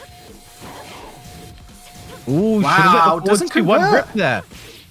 I feel like Greetings is just scared to let it go, and there it is, the teleport. There's going to be big damage. We're going to the wall as well. What's the follow-up here? Set 3 again, and just like that, bmblb looking super strong here. Trying to get him to duck, not working. Ooh, giant swing again. Needs to mix it up more. 1, 2. Finishes it. Angle slam. Punish. Not the best punishment here from Greetings. Can get a lot more. Yeah, could get back 1, 2. Oh, but the wild standing 3 again, and this is going to go to the... No, drops the combo. A 1+2 throw not broken. Does he know the Yoki? Kunai? No, he backrolled there. Could have had a free Kunai. Yeah. 4-2-1. Finishes it this time, but it doesn't duck it. This is not looking good for Greetings. Not at all. 2-1 again. He's looking a bit desperate right now. Blocks the Manji kicks though. Punish that. No punish. Oh, and just like that, bmblb will take the first game. And yeah, I'm seeing a lot of matchup infamiliarity again here for Greetings. You know, 1-2-2, no punish. He's not ducking correctly. I feel like people are they're not ready for Kunimitsu today. Everyone focused on Lars. Everyone's looking at Mob. Okay, we have to learn Lars. In the background, bmblb was just like practicing his Kunimitsu, and no one saw that coming. So, you know, Greetings gonna need to switch up here if he wants to take this, because Kuni is kind of running over him right now. Yeah, I agree. There are a lot of jab punishes where there could be more than that. Back 1-2, for example. And the thing about the back 1-2 punish, as you saw in one of the previous games, is that you actually get pretty much a guaranteed mix up thereafter. I mean, you're going for a forward 3, you're going for a throw. You can use those frames to actually get some good movement in and get around them. There's all sorts of things you can do. But if you're not getting that back 1-2, there's so much extra damage that you're missing out on. Just doing jabs isn't really enough there. Needs to take that damage where he can. I'd say the other thing is there was a lack of creativity, which I think if you're playing at this level with King, you've really got to have. You can't just be doing those canned mix-ups into a mid or versus a throw. You've got to switch your timing up. You've got to do more than just doing the giant swing with your back to the wall. And I think he's either got to switch his timing and creativity up here, or just completely switch. Yeah, I mean, getting predictable with King can always be a pain, but we are going to Forgotten Realm, the true party stage. This is where King can really let loose and have some funky things happen. So if Greetings wants to win this, he needs to make his claim here right now. He does indeed. Interesting choice. Not all King players like to pick this stage. Yes, they get ridiculous damage, but it does also sometimes make them a bit predictable. So we'll see how this plays out. I mean, I just want to see some crazy King shenanigans right now. Like, let's just let that happen, right? While standing 2-2. Nice. Punish it better. No launch on this set 3 there. 1 throw broken there. Oh my gosh, they're both doing their unique movement. He's looking to get in and do a throw. I can feel it. I can feel it in my bones. Oh, duck into full crouch forward 2. Nice. This break going down. Oh my goodness. Oh, but no, can't get the combo as well. Nice duck. 1-2. Okay. Greetings coming up, and there's the Hopney. Is this dead too? I think this is it. Yeah, this will definitely. be it. Needless to use the floor though. I think a King Purist would say don't bust through that floor if you don't need to, but good enough. Gets the round. Forward 1. Forward 3. Nice. Magic 4 option select. Very nice. Went for the ground break throw. Didn't get it. Very nice awareness. Okay, nice punishment this time. Back 1-2 in the while standing 3. It's coming live now. Set 3 again. That is 0 on hit. Eating all the mix-ups right now. This hurts. Break it. I think he could go for a jump over trap here. Nice. He's not going to do it. Frankenstein doesn't work out. Rage available, and there it is for Bumblebee on the board here, and all the floors are gone. Yeah, I don't think they've been used optimally. It'd be tough here, but let's see what happens. Straight out, Bumblebee gets the launch and will get the wall. Very tough here for Greetings. Very nice setup as well. Looks like could even have got more while standing 2-2. Doesn't take the frames and eats the launch. That is so unfortunate, and it just looked like he lost confidence in himself to go in and get the mix-up. Round 4. Bumblebee just looking so good right now. Could make this a quick one, and Greetings doesn't wake up. Nice duck again.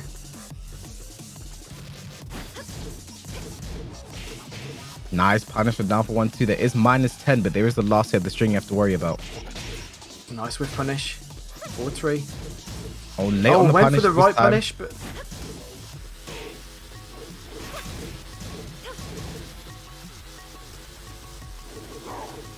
Oh, waiting half for of the some- rider's gone. nice patience there on the while standing game. Again, doesn't finish it. Punish. Things are looking good. Greetings can steal this round, and the cartwheel. Okay. Up forward 3, such a good end of round option. Now 2 rounds apiece. Is this going to go to a final game? Set 2. Oh, this is great awareness, but doesn't finish it. Tombstone. That's it. Need to see more of that and less giant swing. Could have got a ground throw. Oh, not the best punish then for finish 2. It's -14. Can get a while standing 1-1. One throw broken. Again, same Nice. situation. Even with it Tackle broken, he gets the reverses ball it. now. Oh, King can get crazy here. No, it doesn't do any of the locks. Ooh. Nice spinny step. Bumblebee, can he steal this? 1+2, though. Nice break there by Greetings. Set 2 into the Hopney. Does work out. Great punish. Down forward 1. Just trying to keep it safe. Great low parry by Bumblebee, though, but the wall's not going to help him. The Manji kicks. Down forward 1, and the alley kicks to end it. We all tied up 1-1. Felt it coming. The alley kick is it's actually not a bad option with your back towards the wall like that, because if they launch you for it, you're probably still alive. So it's not a bad situation at all. Yeah. This is set up very nicely. I feel like King got away by the skin of his teeth a little bit there at times. There were a few situations where it could have easily gone the other way. I think Bumblebee has reason to still feel confident.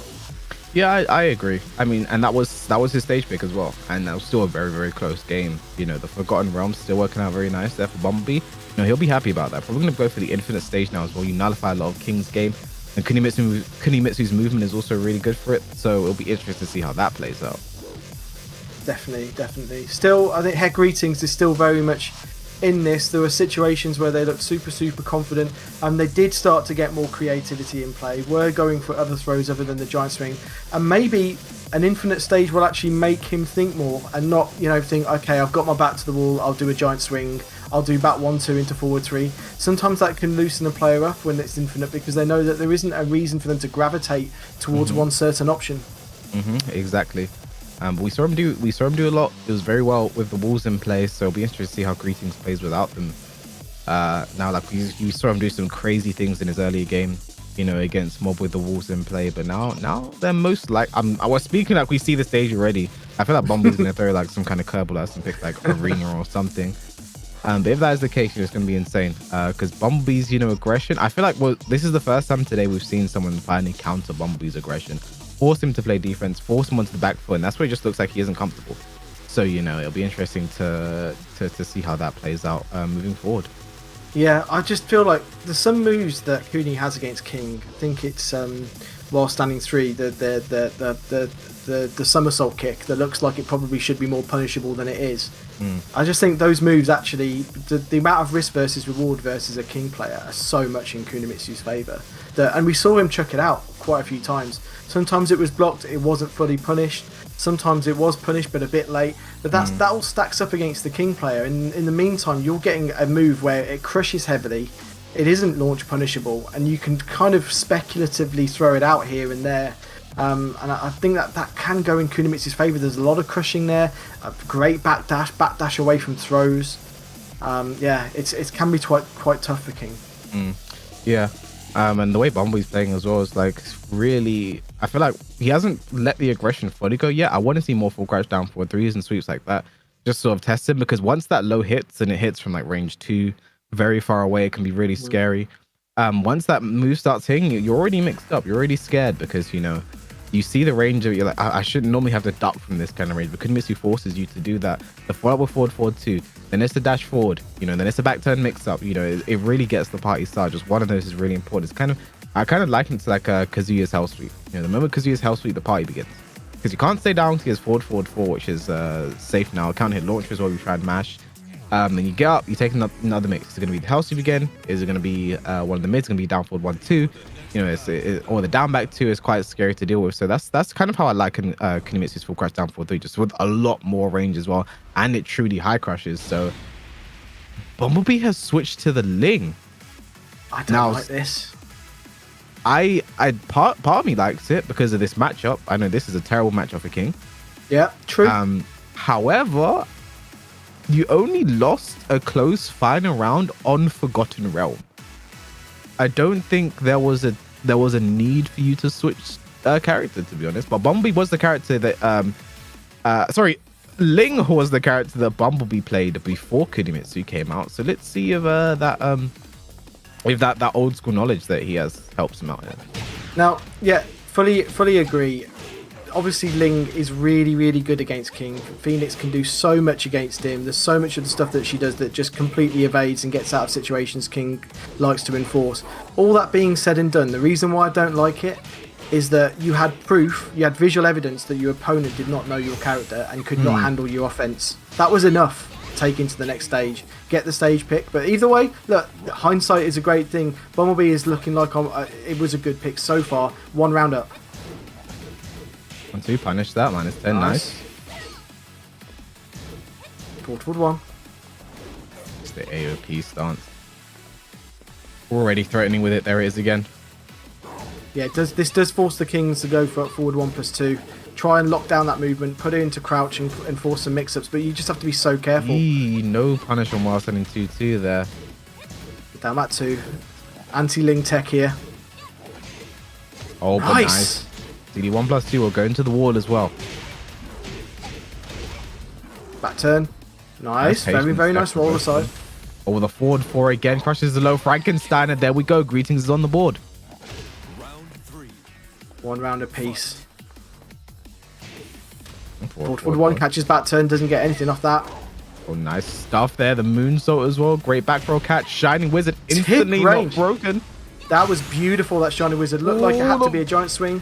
Oh no, didn't finish the combo. Wanted the clean wall splat, messes up. Great low power on the rage jab though. Greetings, looking super good against the Ling right now. Super awareness and very confident play. Oh, just the run at this hammer, but no punish. This is one thing we're seeing from Bumpy. Punishment is not on point at all right now.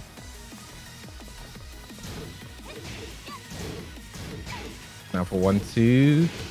The Cali roll. There it is. This is exactly what Bumpy needs to get started. Big combos, big damage, not the best punish. Oh, firecracker. Okay. Trying to set something up. The King wave dash. Down forward 2. Chain grab. What are we going for? Oh, no. No. He gets in. We're going round and round, guys. This is going to be great for him as well. What's the Oki? Could jump over. No. Oh, very, very nice defense there. Nice block, but no punish. Forward 4 again. Oh, greetings. Oh, gosh. Oh, the RDC. Oh, boy. Oh, boy. Oh, boy. Oh, God. I didn't like it. I mean, yeah, these things happen. It's Tekken. King's on the screen. You should be ready for it. Unfortunately, Bumblebee wasn't ready. Sometimes you're just mashing 2 to break it, and you just miss the timing. So K-Wiss, I'm talking to you on a private line. Chat can't hear me right now. Stop being negative about King. I'm not being negative about King. Stop being negative about King. I'm a King player. You're just biased towards King. That's what's happened here. That's correct. You see my neutrality as negative. You know what I mean? So, yeah. Anyway. Well, okay. Getting into the matchup though, great things I saw. Using up forward 1+2 at range can be dangerous, can get jabbed out of it, but it's great if someone's moving around in Phoenix. Down forward 1-2, it's 10 frame punishable. I actually think that still makes it a fantastic move, even if you're getting punished here and there. You can delay it, you can mix it up into a throw. If you spam it, it doesn't really matter too much. You're going to have to spam it a lot to die using that move.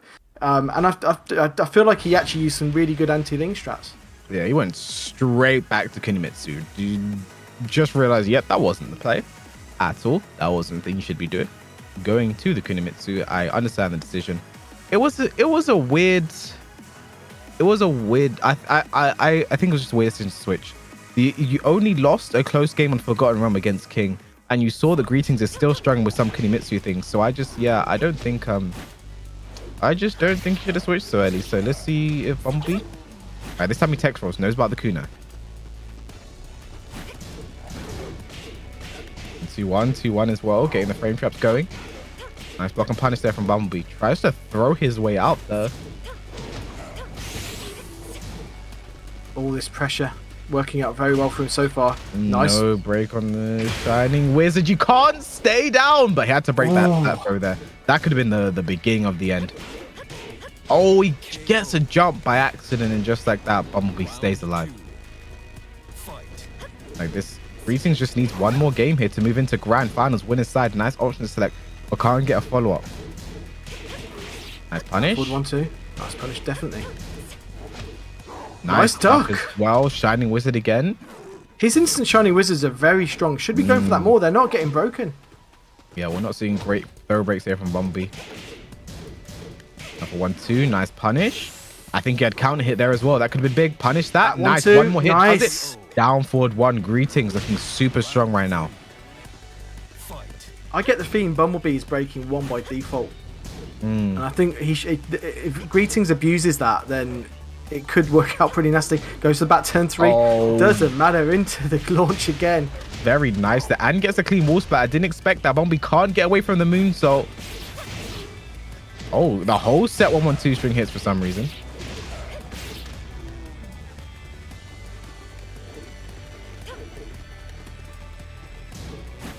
Nice. 4-3.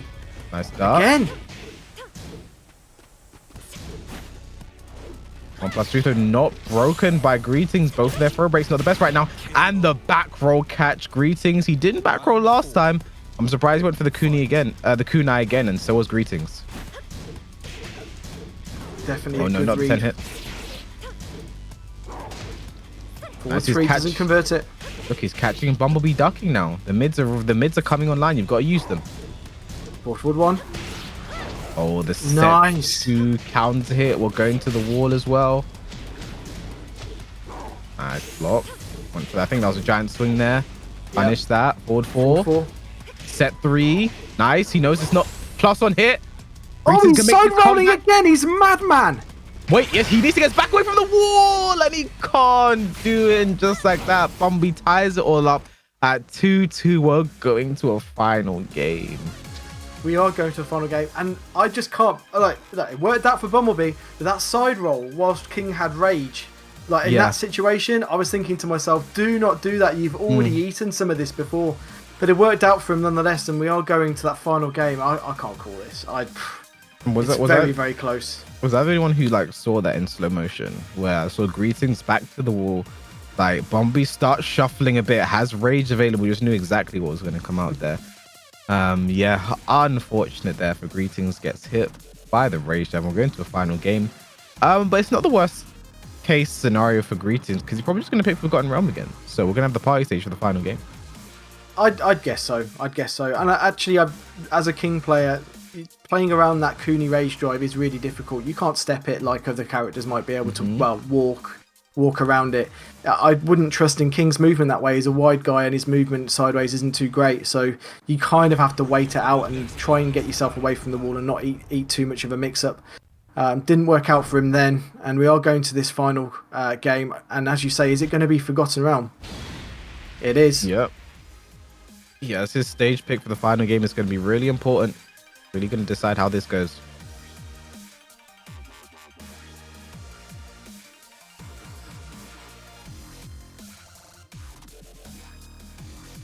It's a pretty stage. It is, but it's a dangerous, one wrong step and you go through the floor. Yeah, King has 2 throws that will take half a bar at least, if you get the right Oki after, or the right juggle after. Oh, but there's the hop knee. Nice. And if Bumblebee's smart, he's just going to take this opportunity to just break the floor. Take those floors away from King, exactly what he's doing here. Heartbreaker if you're a King player, goodness. one gone. Nice option there as well, and this should be the... Okay, Bumblebee gets the perfect, but he probably should have broken another floor there. You have that chance. I feel like just take them away from King as much as you can. Yeah, if someone does the reset on you and then it also gets the second floor, again, it's another Heartbreaker. Gets the throw this time. Oh. Is he going to get it, Buddy? Crash down for 3. I talked about this before. Just one begins, the party starts. Oh, this is looking like it could be a triple perfect. Is this going to be a God game? You just cursed it. Now it's not going to happen. It's not. Wow, this could be a God game against King on Forgotten Realm. It's not going to happen if the Bumblebee takes the second perfect. He's just going to do... There it is, see? Nice. Okay. I don't want to see it. Oh, no. He screws it up. Yeah, messes up the power bomb. I don't know what he's doing. -10, no punish. Giant swing, great punish, great throw break there by Bumblebee. Like you said, maybe he's just breaking 1 by default because there's a Shining Wizard which he doesn't break. Side roll again. His defensive Oki is the same pretty much every time. Yeah. Nice. Back 1-2. Nice whip punish. Patience here. He doesn't finish it. Oh, nice. And okay, yeah, that's gonna kill. That was I thought it was gonna break the floor as well, but no, he's just gonna get the kill. Greetings is on the board. Ballsy move to go for. You can screw that up, especially in that situation. Especially considering he messed up an easy power bomb earlier, so yeah. The confidence is there. Oh, standing 4. Big knee. Oh, I think we're gonna get a final round. Is to punish the hop knee. What'd you do now for Bumblebee? Don't you curse it now, Kois. I wait and I shove. Punish that. Could have had more. Nice. Stuck in the back. 1-2. And we're going to a final round to decide who goes into our grand finals on winner's side. Is it going to be Greetings or is it going to be Bumblebee? And look, he's getting too desperate for the launches now. Not working out. No, that's not the Very punish. nice. And now he's punishing that while standing 3. Well, doesn't get the throw he wanted. Probably going for the tombstone. Yeah, I was about to say probably messed up tombstone there. Shining Wizard messed up. Uh-oh. Punish that. Not the best. No. It's a punish, not the punish. Set 2. Nice. Again, the option set the hop knee. This isn't going to be the round, though. But it's going to be big for Bumblebee. Going to put damage for Greetings in Rage. QCF2, big damage. 1-2. Rage drive gone. Down 4-2. And the duck and punished by Bumblebee. And he moves forward into grand finals winner side, showing that Ling pick didn't hurt him too much. He's still alive here. And Greetings goes down into the losers final. He did the rage drive. He got the duck that he wanted from his opponent, but he did a down forward 2. If he'd just gone a bit bigger, could have gone for a 1+2-1. He would have got a wall bounce. Could have done all sorts of things that could have taken it to the smallest frog's hair of health between the two of them. Doesn't go for it, but what a good performance from King player. He was just so good throughout the tournament, and he really showed some great entertainment. Yeah, I mean, I just think it just came down to that final round. He just looked too tentative. Like we mentioned it earlier, Bumblebee was all aggression, always ready to go, and I feel like he just let Bumblebee get off on the front foot at the start, and that normally spells destruction when that happens against Bumblebee. But Greetings, he stayed alive in this game before, but here is just you just look at the situation, rage available, look at the health. Like Greetings Don't go towards the wall. This needs to get back away from the wall. Did not work out.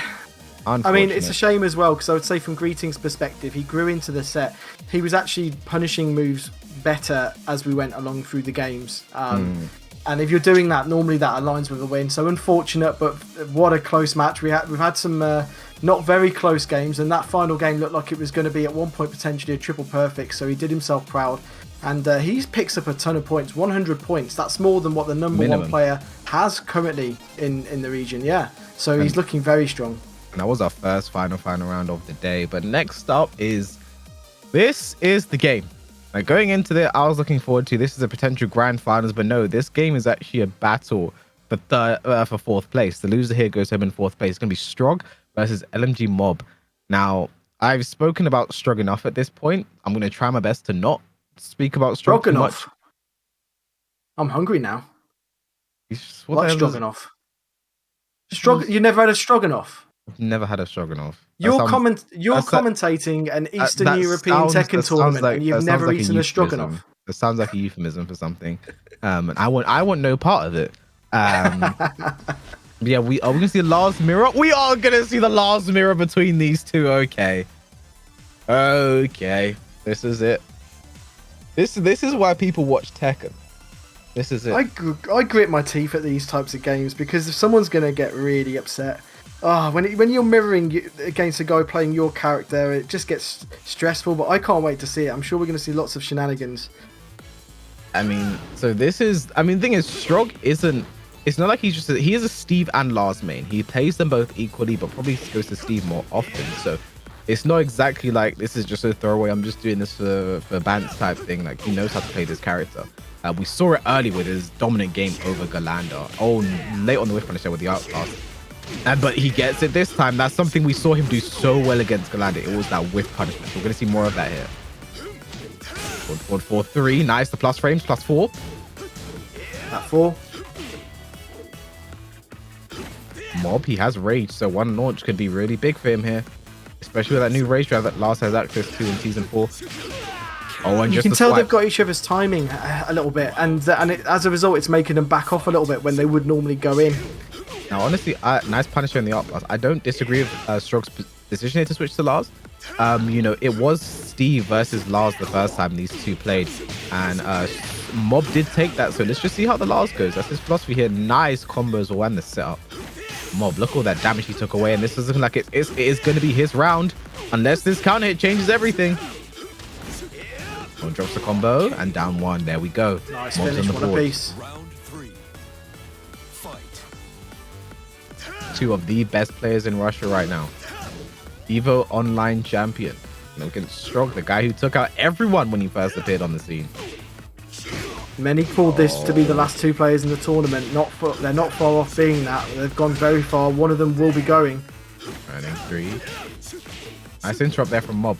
We're going to see a lot of anti-Lars stuff here because they both know the characters so well.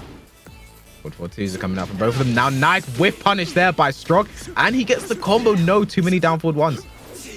Or breaks the throw in the middle of the power crash as well. While setting 2, Strog. One more round to take the first game here. And because this isn't a losers or winners final, we are back to first to 2 action. He's looking very good right now. Again, that whiff punishment with Lars, like Strog is so good at that. That is so hard to have that unlocked ready just in case. Do not whiff in this man's face. Lucas can punish that knife. -14. Oh, but the wall messes him up. Okay, punishes the while standing 1. We tried the Outlast again there. Great nice whiff punish there by Mob, and just like that final round first game. I feel like the entire game's going to go like this. It's back and forth. Punish that. Could well do. The Arc Blast is a trade though, so might not be able to get a combo, and he does not. And back 4. That Arc Blast. Now he's just throwing it out, but nice duck and punish there from Strog. I don't know if he should have turned around because he won't get the wall. Oh, he's going to go for the same setup that Mob did earlier. Oh, he stayed up for the rage up, but he gets counted. Okay. Oh. Mob needs to make this count. We are definitely going to the wall. Strog's not going to be in rage. No, drops the combo. Screwed it up, and this could really come back to haunt him. Okay, while sending 2-1. Rage available. 1+2 so broken. 1+2 back at you. All the mid. Down 1-3. Nice. And just like that, Strog barely stays alive. This is as close as it can be right now. That was so good. That was so good. This is I was just going to say, Kobe, you know that there are whiffs out there to be caught still. I can see the odd thing just being let go here and there, that if one of them latches onto it, we'll see even more offense. That was really good. These two are so strong. Yeah, I mean, these two are definitely going back and forth. You know, it's literally round for round. Whoever gets the first round is going to win the game from the way this is going. So it's going to be interesting to see how they adapt to this. I wonder what Mob is going to do for a stage pick here. We've seen him pick the Infinite beforehand. And one thing about the Infinite stage as well, because they're both even characters, is the Koreans like to pick Infinite stages because they like to say this is just pure Tekken. Like there's no shenanigans going on. There's no walls getting away. This is just pure neutral Tekken. It is where the true Tekken is played. So it's where they go when they believe they're just stronger fundamentally than their opponents. So let's see if that is what Mob goes for. It's gonna be a true mirror match right now. Lars versus Lars. You got to respect that view. Equally, I think there is a hell of a mind game in the wall stages that you kind of miss out on a little bit with the Infinites. Here we go, Arctic Snowfall. Is Arctic Snowfall in Russia as well, by the way? I think it is. Because I know this is where Dragunov. Dragunov has his story game against Master Raven here. It looks like it's kind of like Siberia to me. I wouldn't be able to make that distinction. You need to try Stroganoff. Right, down forward one. Sounds like a dirty thing. I don't want to. Back four, whiffed. Down back four. Just small pokes right now, but that could have been Art Blast attempt there. We know Strog's on point with it today. This is what I mean. It's a mirror match. Down back four at the same time. But Mob will just slightly faster. Nice. Blocking the forward, and Mob is going to draw first blood. Like I said, that Infinite stage, you're playing pure neutral Tekken right now. What a good read that was, and a great punish as well. Both of them just looking to get that timing of their opponent. Wow, Nice. speaking of catching timing, Mob does it there beautifully. Wait, did these two swap colors? I'm not even going on color anymore. I'm just going on health bar. I feel like the first round, Strog was wearing the red. Am I losing my mind? 4-4-2. Blast. Art Blast. Okay, gets the flip. He stays down. Half the round is gone now.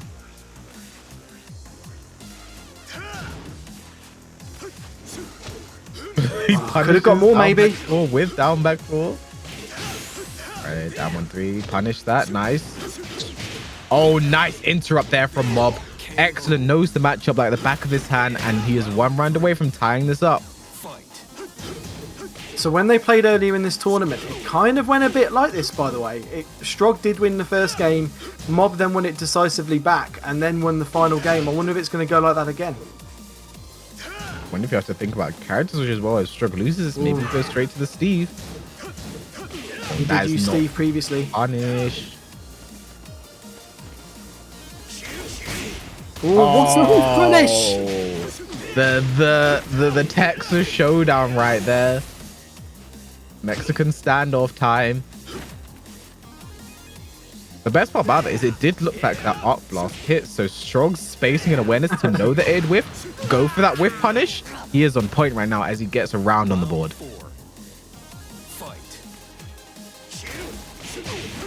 Punish it, not a great punish. Yeah, it doesn't have the same whiff punishment. Alright, they're straight brawling right now. There it is, the counter with the 4-4-2. Gonna be nice damage here from Mob. Mob seems to have his timing right now. Running through the fast frames. We saw that earlier, the running three. The harassment with it. Orbital.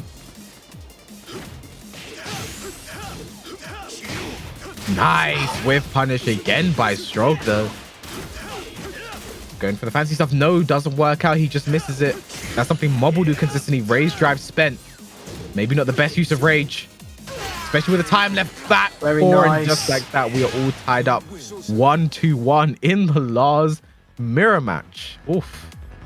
Yeah, didn't really get much juice out of that rage drive. Not even a mix or anything else. And the other rage drive, I guess, doesn't really do much on an infinite. You want to use it at the wall if there's a wall break, or if you're just doing it to win the game. So Okay, what do you do if you Strog? Well, having watched on Mob's stream when he played Strog earlier, he did beat his Steve.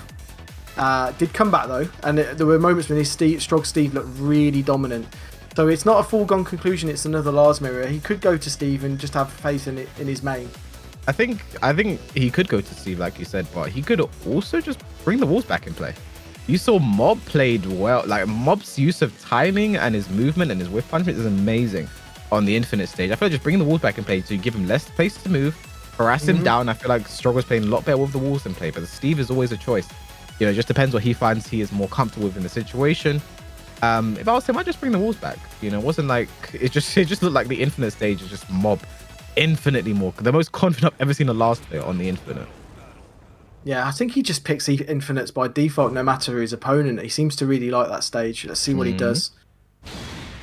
He's gone for the Steve and he has got the Infinite.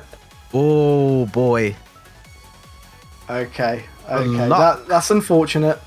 The luck of the Russian there, because he gets the Infinite stage. Steve not as good as the Infinite stage as well. Mob likes the Infinite stage. This is the best case scenario for Mob to end this. Strog has an uphill battle ahead of him. Mob waiting for his moment. Probably will see quite a few down back fours. It's quite a useful tool against Steve. Crushes those highs.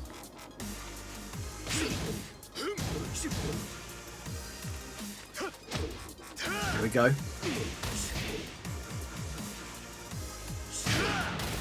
Oh, the timing. Like I said, with a character like Steve, with the way the Russians like to play, it's very timing, movement based. A character like Steve works out so well for them. Running through the plus frames. Oh, great whiff punishment there from Mob. That was immediate. I love that combo as well. 10 seconds damage. To go. Strog just shy of rage as well. One of the worst situations to be in, but there it is. Steve, one of the best rage drivers in the game, can make this comeback, but not with that time. Mob already on the board. 2 rounds away from going through for Mob. Oh, that's a situation where he would have got more if he was playing as Lars. Oh, that's very nice. Mob looking so good right now. And the thing is, if Mob does win this, he goes in to get his revenge on the person who put him into losers bracket. Greetings. G-Clef cannon so well timed there. One more hit does it. Nice block by Strog, but this comeback is looking almost impossible, especially without rage. I don't know if you can do this. Nice. Blocks it down back 3-2. Mob is 1 round away from getting into our losers final over Strog. Strog has a mob-shaped mountain to climb. Is he going to do it? He will need to find his timing and make sure he punishes some of these whiffs. He just needs to take this 1 round at a time. Yep. Oh, goes for the low. Strog wasn't ready. More lows. He's peppering with the lows. Nice duck. Strog, half of the round is gone. Oh, and great whiff punish there. This shouldn't be dead, especially if you drop the combo. Down 1-3. One more hit does it. The wow standing 2. Mob takes it 2-1 over Strog to move into the losers final. And you have to say this, dude. That, like you're saying, that's how it went on the winner's side, right? You know, Strog takes the first game, and then Mob just happens to steamroll his way through. I do think Mob got lucky that the last stage was the Infinite stage, which he's so fun with. Sorry, he has so much fun with. But yeah, just unfortunate for Strog. He ends the tournament in 4th place, but he'll collect a bunch of points, make his claim to make it to his regional finals later on this year. But Mob, his story is not done yet. He goes to losers final, and he hopes to get his run back over Greetings. Yeah, great game between the two of them. You could tell just based on the movement between the two of them alone that they knew each other. Both of them playing so well, and yeah, a shame to see Strog go. A lot of players' favourites, but he did himself justice. He played super well, super entertaining from start to finish. I mean, when you're having to play Y in pools just to get out of pools, that's a tough tournament to play in. Yeah, that's the thing. Their pool was what, Strog, Mob, and Y.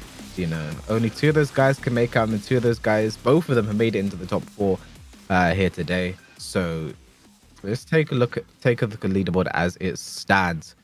It's gonna be interesting to see.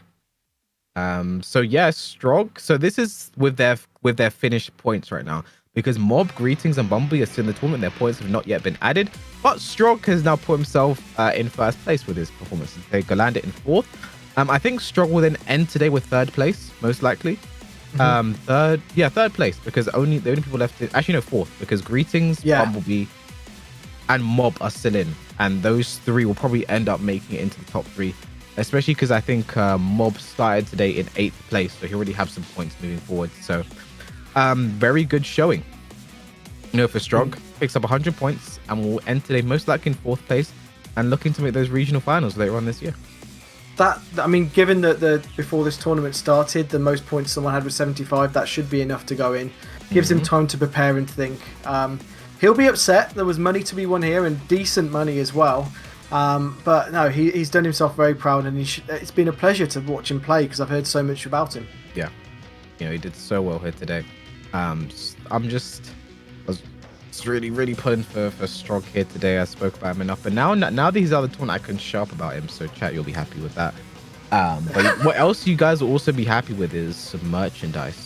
Some Tekken merchandise to be available. You see, Greetings in the tournament rocking that king. You're probably a fan of this shirt. I know you are.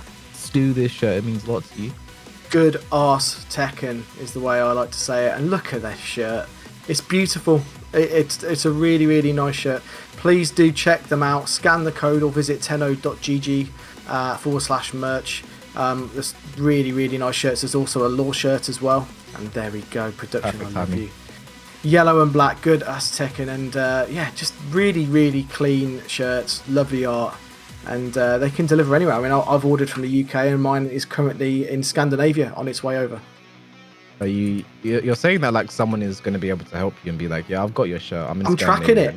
Yeah, I'm tracking it all the time. I love tracking stuff coming from another side of the planet. This is coming from America, and I'm looking forward to getting it. And please do follow us online at Twitter's at BNE Esports, YouTube BNE Esports, and Tekken Twitter, Tekken Twitch, and Tekken Facebook. Do follow us online. Yeah, and thanks to Bandai Namco Entertainment for all the hype that they bring us to make sure you guys stay up to date with all of that. And I do believe we'll be throwing you guys to a short break, but do not go anywhere because there's some hype Tekken coming up very soon.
tarnished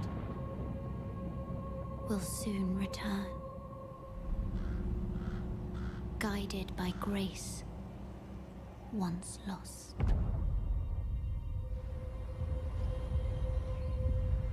The Golden Order is broken to its core.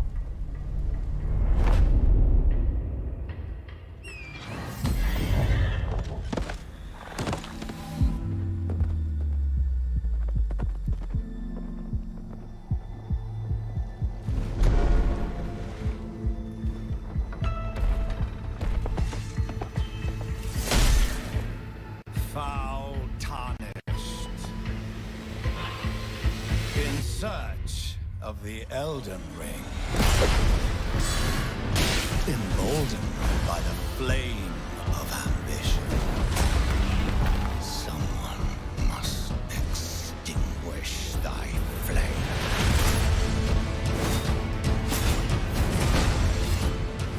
They will fight, and they will die. In an unending curse.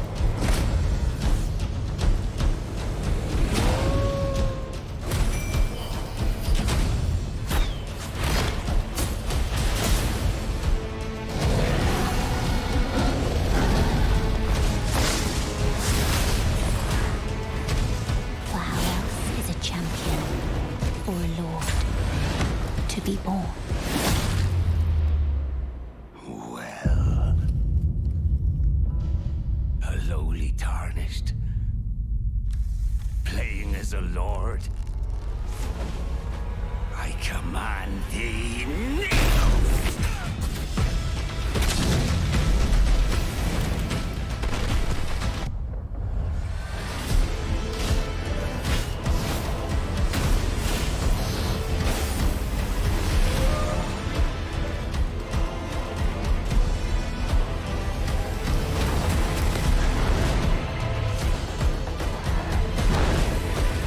Brandish the Elden Ring. For all of us.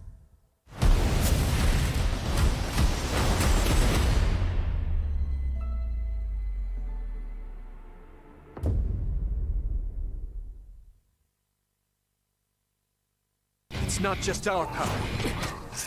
It's all of our powers, working as a team. Don't underestimate me. Here goes!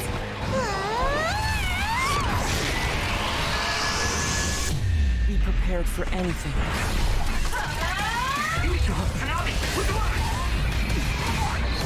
We have to work together.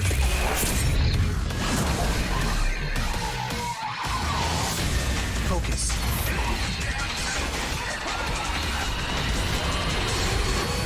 Connect your minds and become one.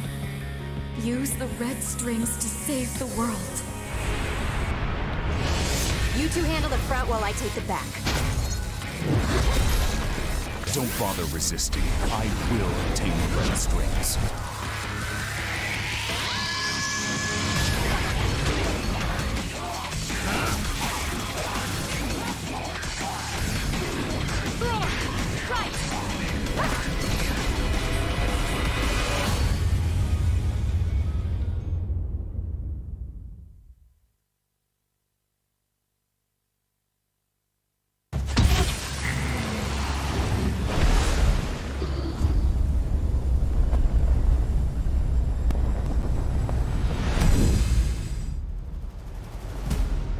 Pretty fancy place they got here.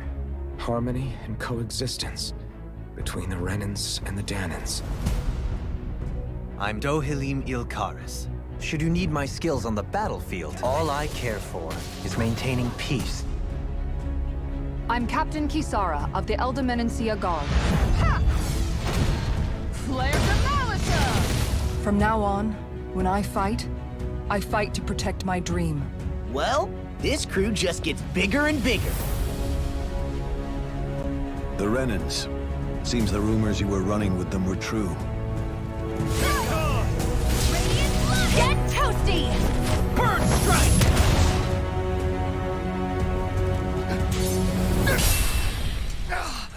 Been looking for you. All of you, get the hell out of my realm!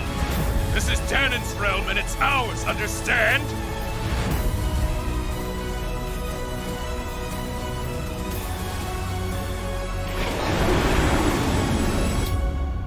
Is it over? It's only just begun.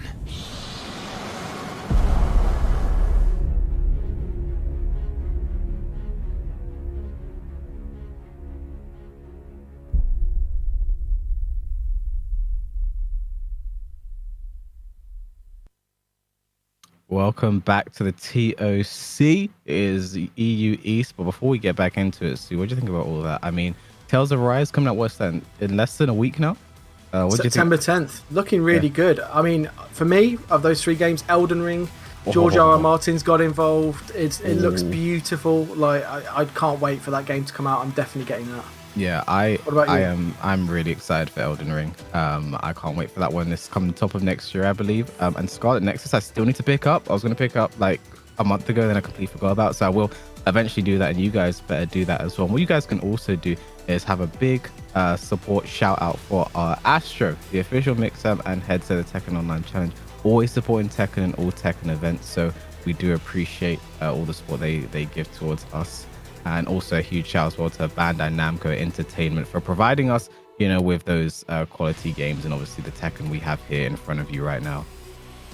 Absolutely. Now, let's get ourselves ready for the final parts of the action. We have a losers final that's looking very juicy. Head Greetings versus Mob, and then that grand final waiting there, Bumblebee, who's played out of his skin, let's be honest. I mean, it's been so good all the way through, adapted very, very well.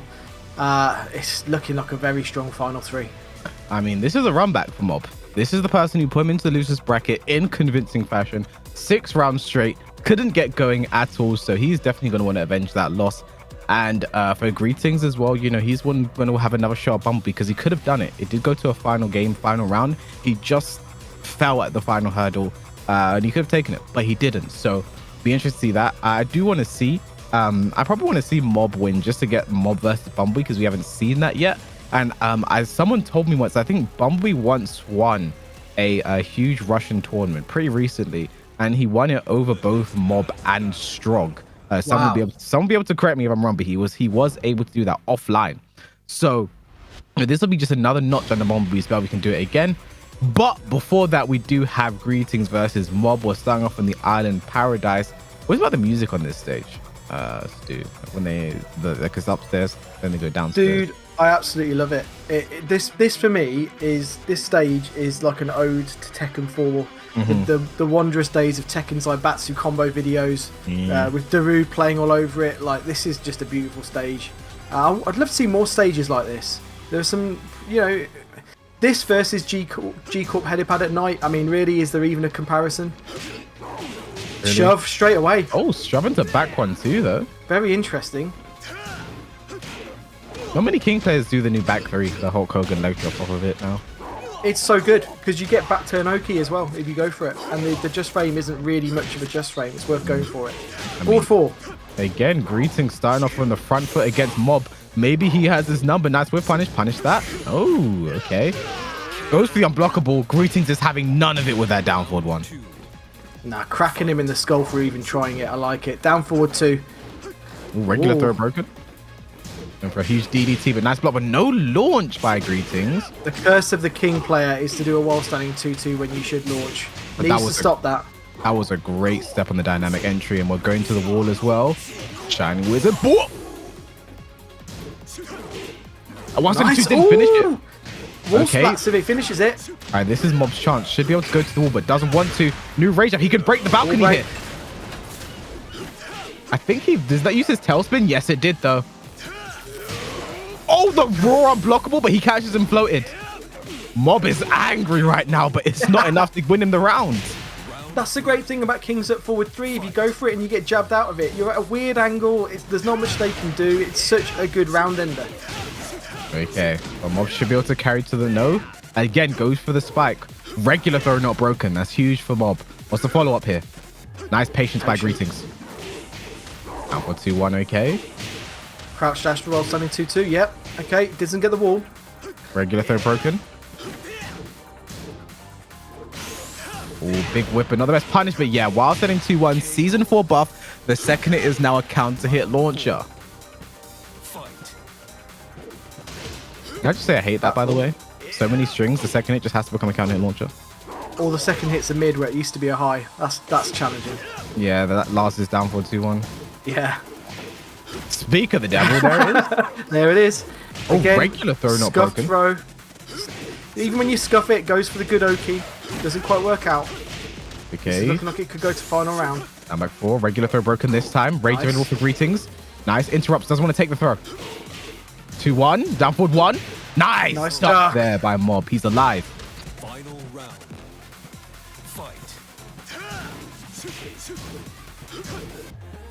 Patience here from Greetings. 4-4 neutral 2. Okay. 4-4-2 from Lars. Yes, the counter hit should carry to the wall as well. Yes, he does. Nice. Go for the fancy combos again. The forward 4-2 gets the wall splat. Very nice by Mob. Not going to kill her, but he can put himself in a killing situation. Running 3. Now forward 1. This is looking like Mob's round. Back 1. Keep out. Has to do so much here. I get the feeling you might go for a chain grab. Oh, no. Muscle buster instead. Look at the wave dash by Greetings. Really strong movement. Still wasn't enough. What a game, though. That was great. I mean, Mob, look, this has been Mob's factor. We've seen it so well. It's just his adaptation. That was a mid-game adaptation there, but early we saw against Strog. Losing that first game, goes to the infinite, starts making the comeback, knows what he needs to do, moves around him well. Now in this game, just mid-game, realizes what he needs to do, switches it up, makes Greetings come to him, and this is first, I mean, he got his first round on Greetings earlier, but now he has his first game over Greetings, and it's a great start here in this losers final. Yep, looked very strong. Had made some really good guesses at the wall. And also, I think we saw it a little bit when Greeting was playing against Kunimitsu before against Bumblebee. There were a few times where he got hit with a 1-2 and he was caught pressing buttons straight again after, trying to steal his turn back. And I got the feeling that Mob caught onto that and started locking him down even more.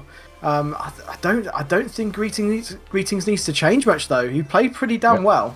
Yep.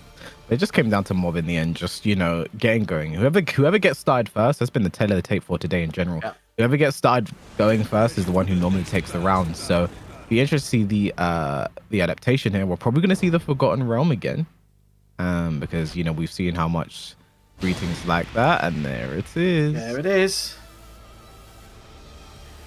It hasn't always worked out, though, from the perspective of getting the floor breaks. We haven't seen a single big floor break juggle or anything like that really for him. So is it going to come back to bite him? I guess we'll see. Lars does okay on this stage too. So we saw this early with Bumblebee. Mob's job here, so just kind of break the floors before Greetings does. Every launch, every touch, every opportunity he gets, he just wants to take away that floor. Nice. But the first one is going to go to Greetings. It may do. Oh no, he keeps it. He went big. He went for the headbutt on the wall throw. If he'd done that, then he would have gone through the floor again. Okay, down 4-2-1. Yep, breaks the first floor. Very smart. Wall throw, like it. Oh, catches green pushing buttons. Should have tried to break the floor, but it's okay. Nice in the back. Very nice there. Mob being very aggressive now, forcing the issue. And again, it ends it out. Very nice start there by Mob with a down 2-1. Good.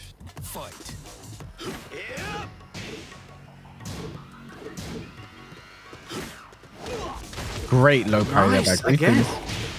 Is he going to do it this time? Okay, this time he breaks the floor. I assume he was keeping it last time because he just wants more damaging options with the floor break, right? Yeah. I think so, yeah. And he did try and break it with the wall throw, but if your opponent's aware of that on this stage, again, it comes back to the fact that you're making your options about the stage rather than about what the opponent's thinking. 4-4-2, blocked. Half the round is gone right now. Very patient play from Greetings here. Oh my goodness, the 4-4-2 though expects him to stay down, does work out. Nice. The lightning screw out of nowhere. I respect the attempt, but doesn't work out this time. If you're going to do it, you might as well do it with 0 health.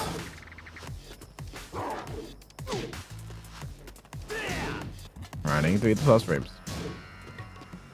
Running 3 in the plus frames. I've said it so many times now. 4-4-1 into down back 2. Just keeps doing running 3. And there's plus frames. Oh, tried to whip on his head. Doesn't work out. Shining Wizard instantly not broken.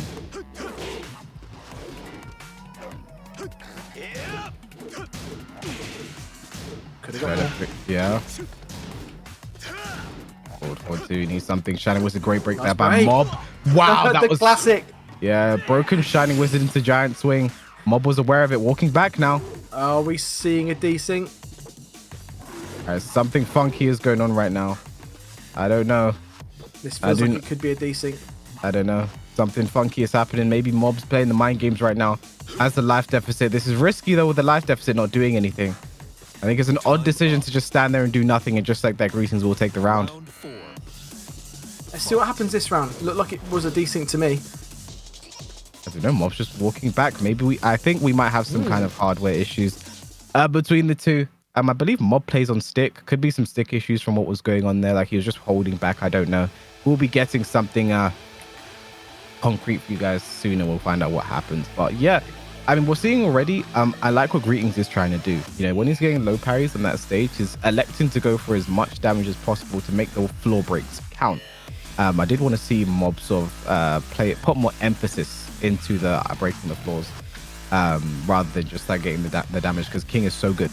He's so good on the stage. So yes. Yeah, I agree with you. Yeah, and Mob does use stick. He uses the same stick as me, and without plugging that stick, I'll say it's as sturdy as an Astro headset. So, oh, what's going on? Are they back in? I think so. It's a final round. Final round situation. And this could be the round. Shoulder. I don't know. No. Yes, he gets him. Okay, so we did have a desync. We switched to backup production standards here. We get you the game no matter what, and we get you the result. Wow. Okay. That phenomenal. All right. Okay. This is when we know we're in the absolute peak of online Tekken production standards. Is that we still managed to get the result at the last second, and it looks like he took it. We had a situation like that once in ICFC in a final round situation. The game, because you have two people in the lobby. One is the backup, and then one is the actual what we're seeing the stream from. We stopped on one. There was a desync on one of the regular ones. It was like, oh, we can't see anymore. And production switched to the backup like straight away, and it was like, oh, we see the game in right immediately. So production are really on point when it comes to these things. This is the future of Tekken, you know, what online viewing experience. You know, like you still get the result, and just like that, it is now all tied up 1-1. It's a bit jarring, so I'm trying to figure out like what happened there. We're just going to see stage ping pong surely now. That's what it's going to come down to. We're going to go infinite, back to the realm, infinite, maybe again, realm again, depending on how it goes. Surely that's how it's going to play out now. Yeah, it's actually just going to be the infinite Forgotten Realm, infinite Forgotten Realm, infinite Forgotten Realm until it's over. So whoever wins this next game puts himself in a great position, because if it does go down to a final game, they will pick where the final match happened. But we've seen on that game there, Mob is still pretty confident and comfortable on the Forgotten Realm. You know, he knows what he's doing. He's using like back 4-2-1 to break the floor and stuff. Like he's ready for it. So it'll be interesting to see how they make the adaptations throughout the stages. You know, because the first stage was Island Paradise, and when you break the balcony at Island Paradise, it is a very big stage. I think between that stage and the broken wall on, you know, when you break the balcony and then break the wall on Jungle Outpost, I think those are two of the biggest stages in the entire game, those broken floors. So it almost simulates the infinite stage for it, but you get to see with all that movement around how much you can play with it. So Mob had time to gather data on how the big stage, the almost infinite, works out for him. So be interested to see what he chooses here. Does he stick with his tried and true infinite? Yes, he does. The Arctic Snowfall, the Russian stage. Now it's one a piece, but I think it's unarguable that Mob has made better use of the infinite stage over recent games than Greetings has made of the floor break stage. I think he won that game, but he didn't get many of the breaks that we saw whilst we were watching the game. So I would say the momentum for me, despite just losing that game by a hair, it is with Mob. Yeah, I do have to agree. I feel like Greetings almost picks like the infinite stage, the Forgotten Realm, as like a default pick. It's what you're supposed to pick as the King player, rather than having stuff ready for it. Nice, just frame, gets Oki, went for the forward 2. You can get so much from that scenario. Punishes that, nice. Relatively even on health here. Very good to throw broken. Very good to throw broken right back. Definitely a scuffed Shining Wizard. Oh, lovely duck into launch. That was incredibly quick. What's the Oki? No, I don't think he pressed. Yeah, he was ready for that. Great arc blast. Round 2. Fight.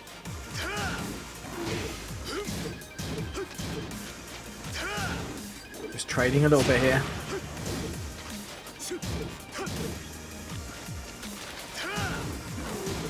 Or 2 running knee. Goes for the follow up. That knee is not plus, despite looking like it. Great G clef cannon right there by Mob. Nice, stuck on the jab.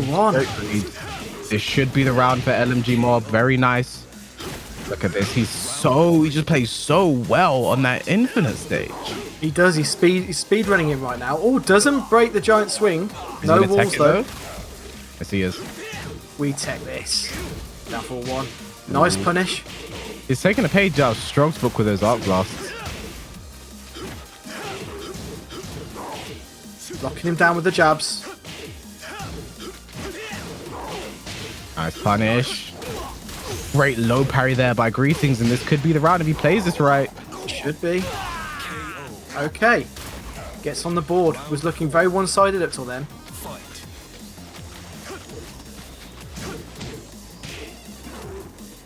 Oh my goodness, another one. Has he got a read on him? Mob is not breaking these giant swings. Oh no. Pick a Break it back. Break it back. Break it back. No, okay. Back 1-2. Greetings making the comeback here. So normally we see Mob doing this. Nice break with 1+2 throw. Up knee. No punish by Mob though. Oh, didn't commit. Okay, the raise drive gets the flow. Floats him. Yeah, that wasn't the best situation though. 1+2 though, not broken though. Enrage. Mob can take this. Running exploder. 9 seconds left. Can Greetings steal this one? 5 seconds. The Wild 72 is getting back. 2 seconds. Down back 3. The orbital back. That's gonna wait. There's time though. This time.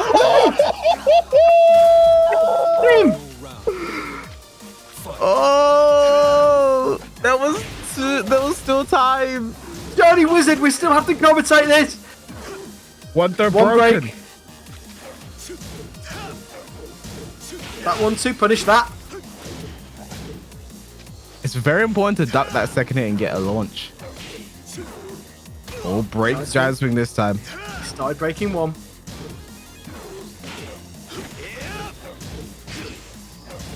Nice delay. Oh, blast not working out. Down back 2. He's in the driving seat suddenly. Yeah, but the cameraman's not his friend. Nice break on the throw. Running 3. Okay. You can tell these guys are getting nervous now. Orbital. Okay, 12 seconds left. Oh, we're not going to see a repeat, are we? Surely not. Surely not. Went for the chain grab, would have locked him up. 5 seconds, 4 seconds left. Running exploder, down back 4. 2 seconds. Oh, that's it. Oh, that's the wrong time. Yeah, that was the wrong time for that move. And with 2 more seconds on the clock, that would have won him the game. But wow, it was interesting. I wonder what he was going for. It was just the wrong time for that. I mean, any throw, because King's throws do take a while. Like even if he did something like Tombstone, especially just like Muscle Buster, there wouldn't have been enough time. The clock was ticking down, and he wouldn't have enough time. Maybe T1 and Twister would have worked. But Wizard would have definitely got him, but that definitely wasn't the input he was going for. I actually can't think what he was going for there if it wasn't that throw. So interesting. Wasn't enough time for him to close it out there and take it. So yes, 2-1 now to LMG Mob, but Greetings is keeping this very close. We're probably going to go back to the Forgotten Realm, but I'm excited. So I'm excited at this point. I mean, Greetings is making this one a real game. He really is, and he hasn't even done 1 Tombstone into max damage juggle on Forgotten Realm. He hasn't done 1 Muscle Buster into max damage. There's the law of averages says it's going to happen. I wonder if it's going to happen this next game. These games have been closer than I would have expected on their native stages. We caught the end of that Forgotten Realm match. It was a sliver of health. That game went down to the absolute wire as well. We've been really in for a treat from these guys.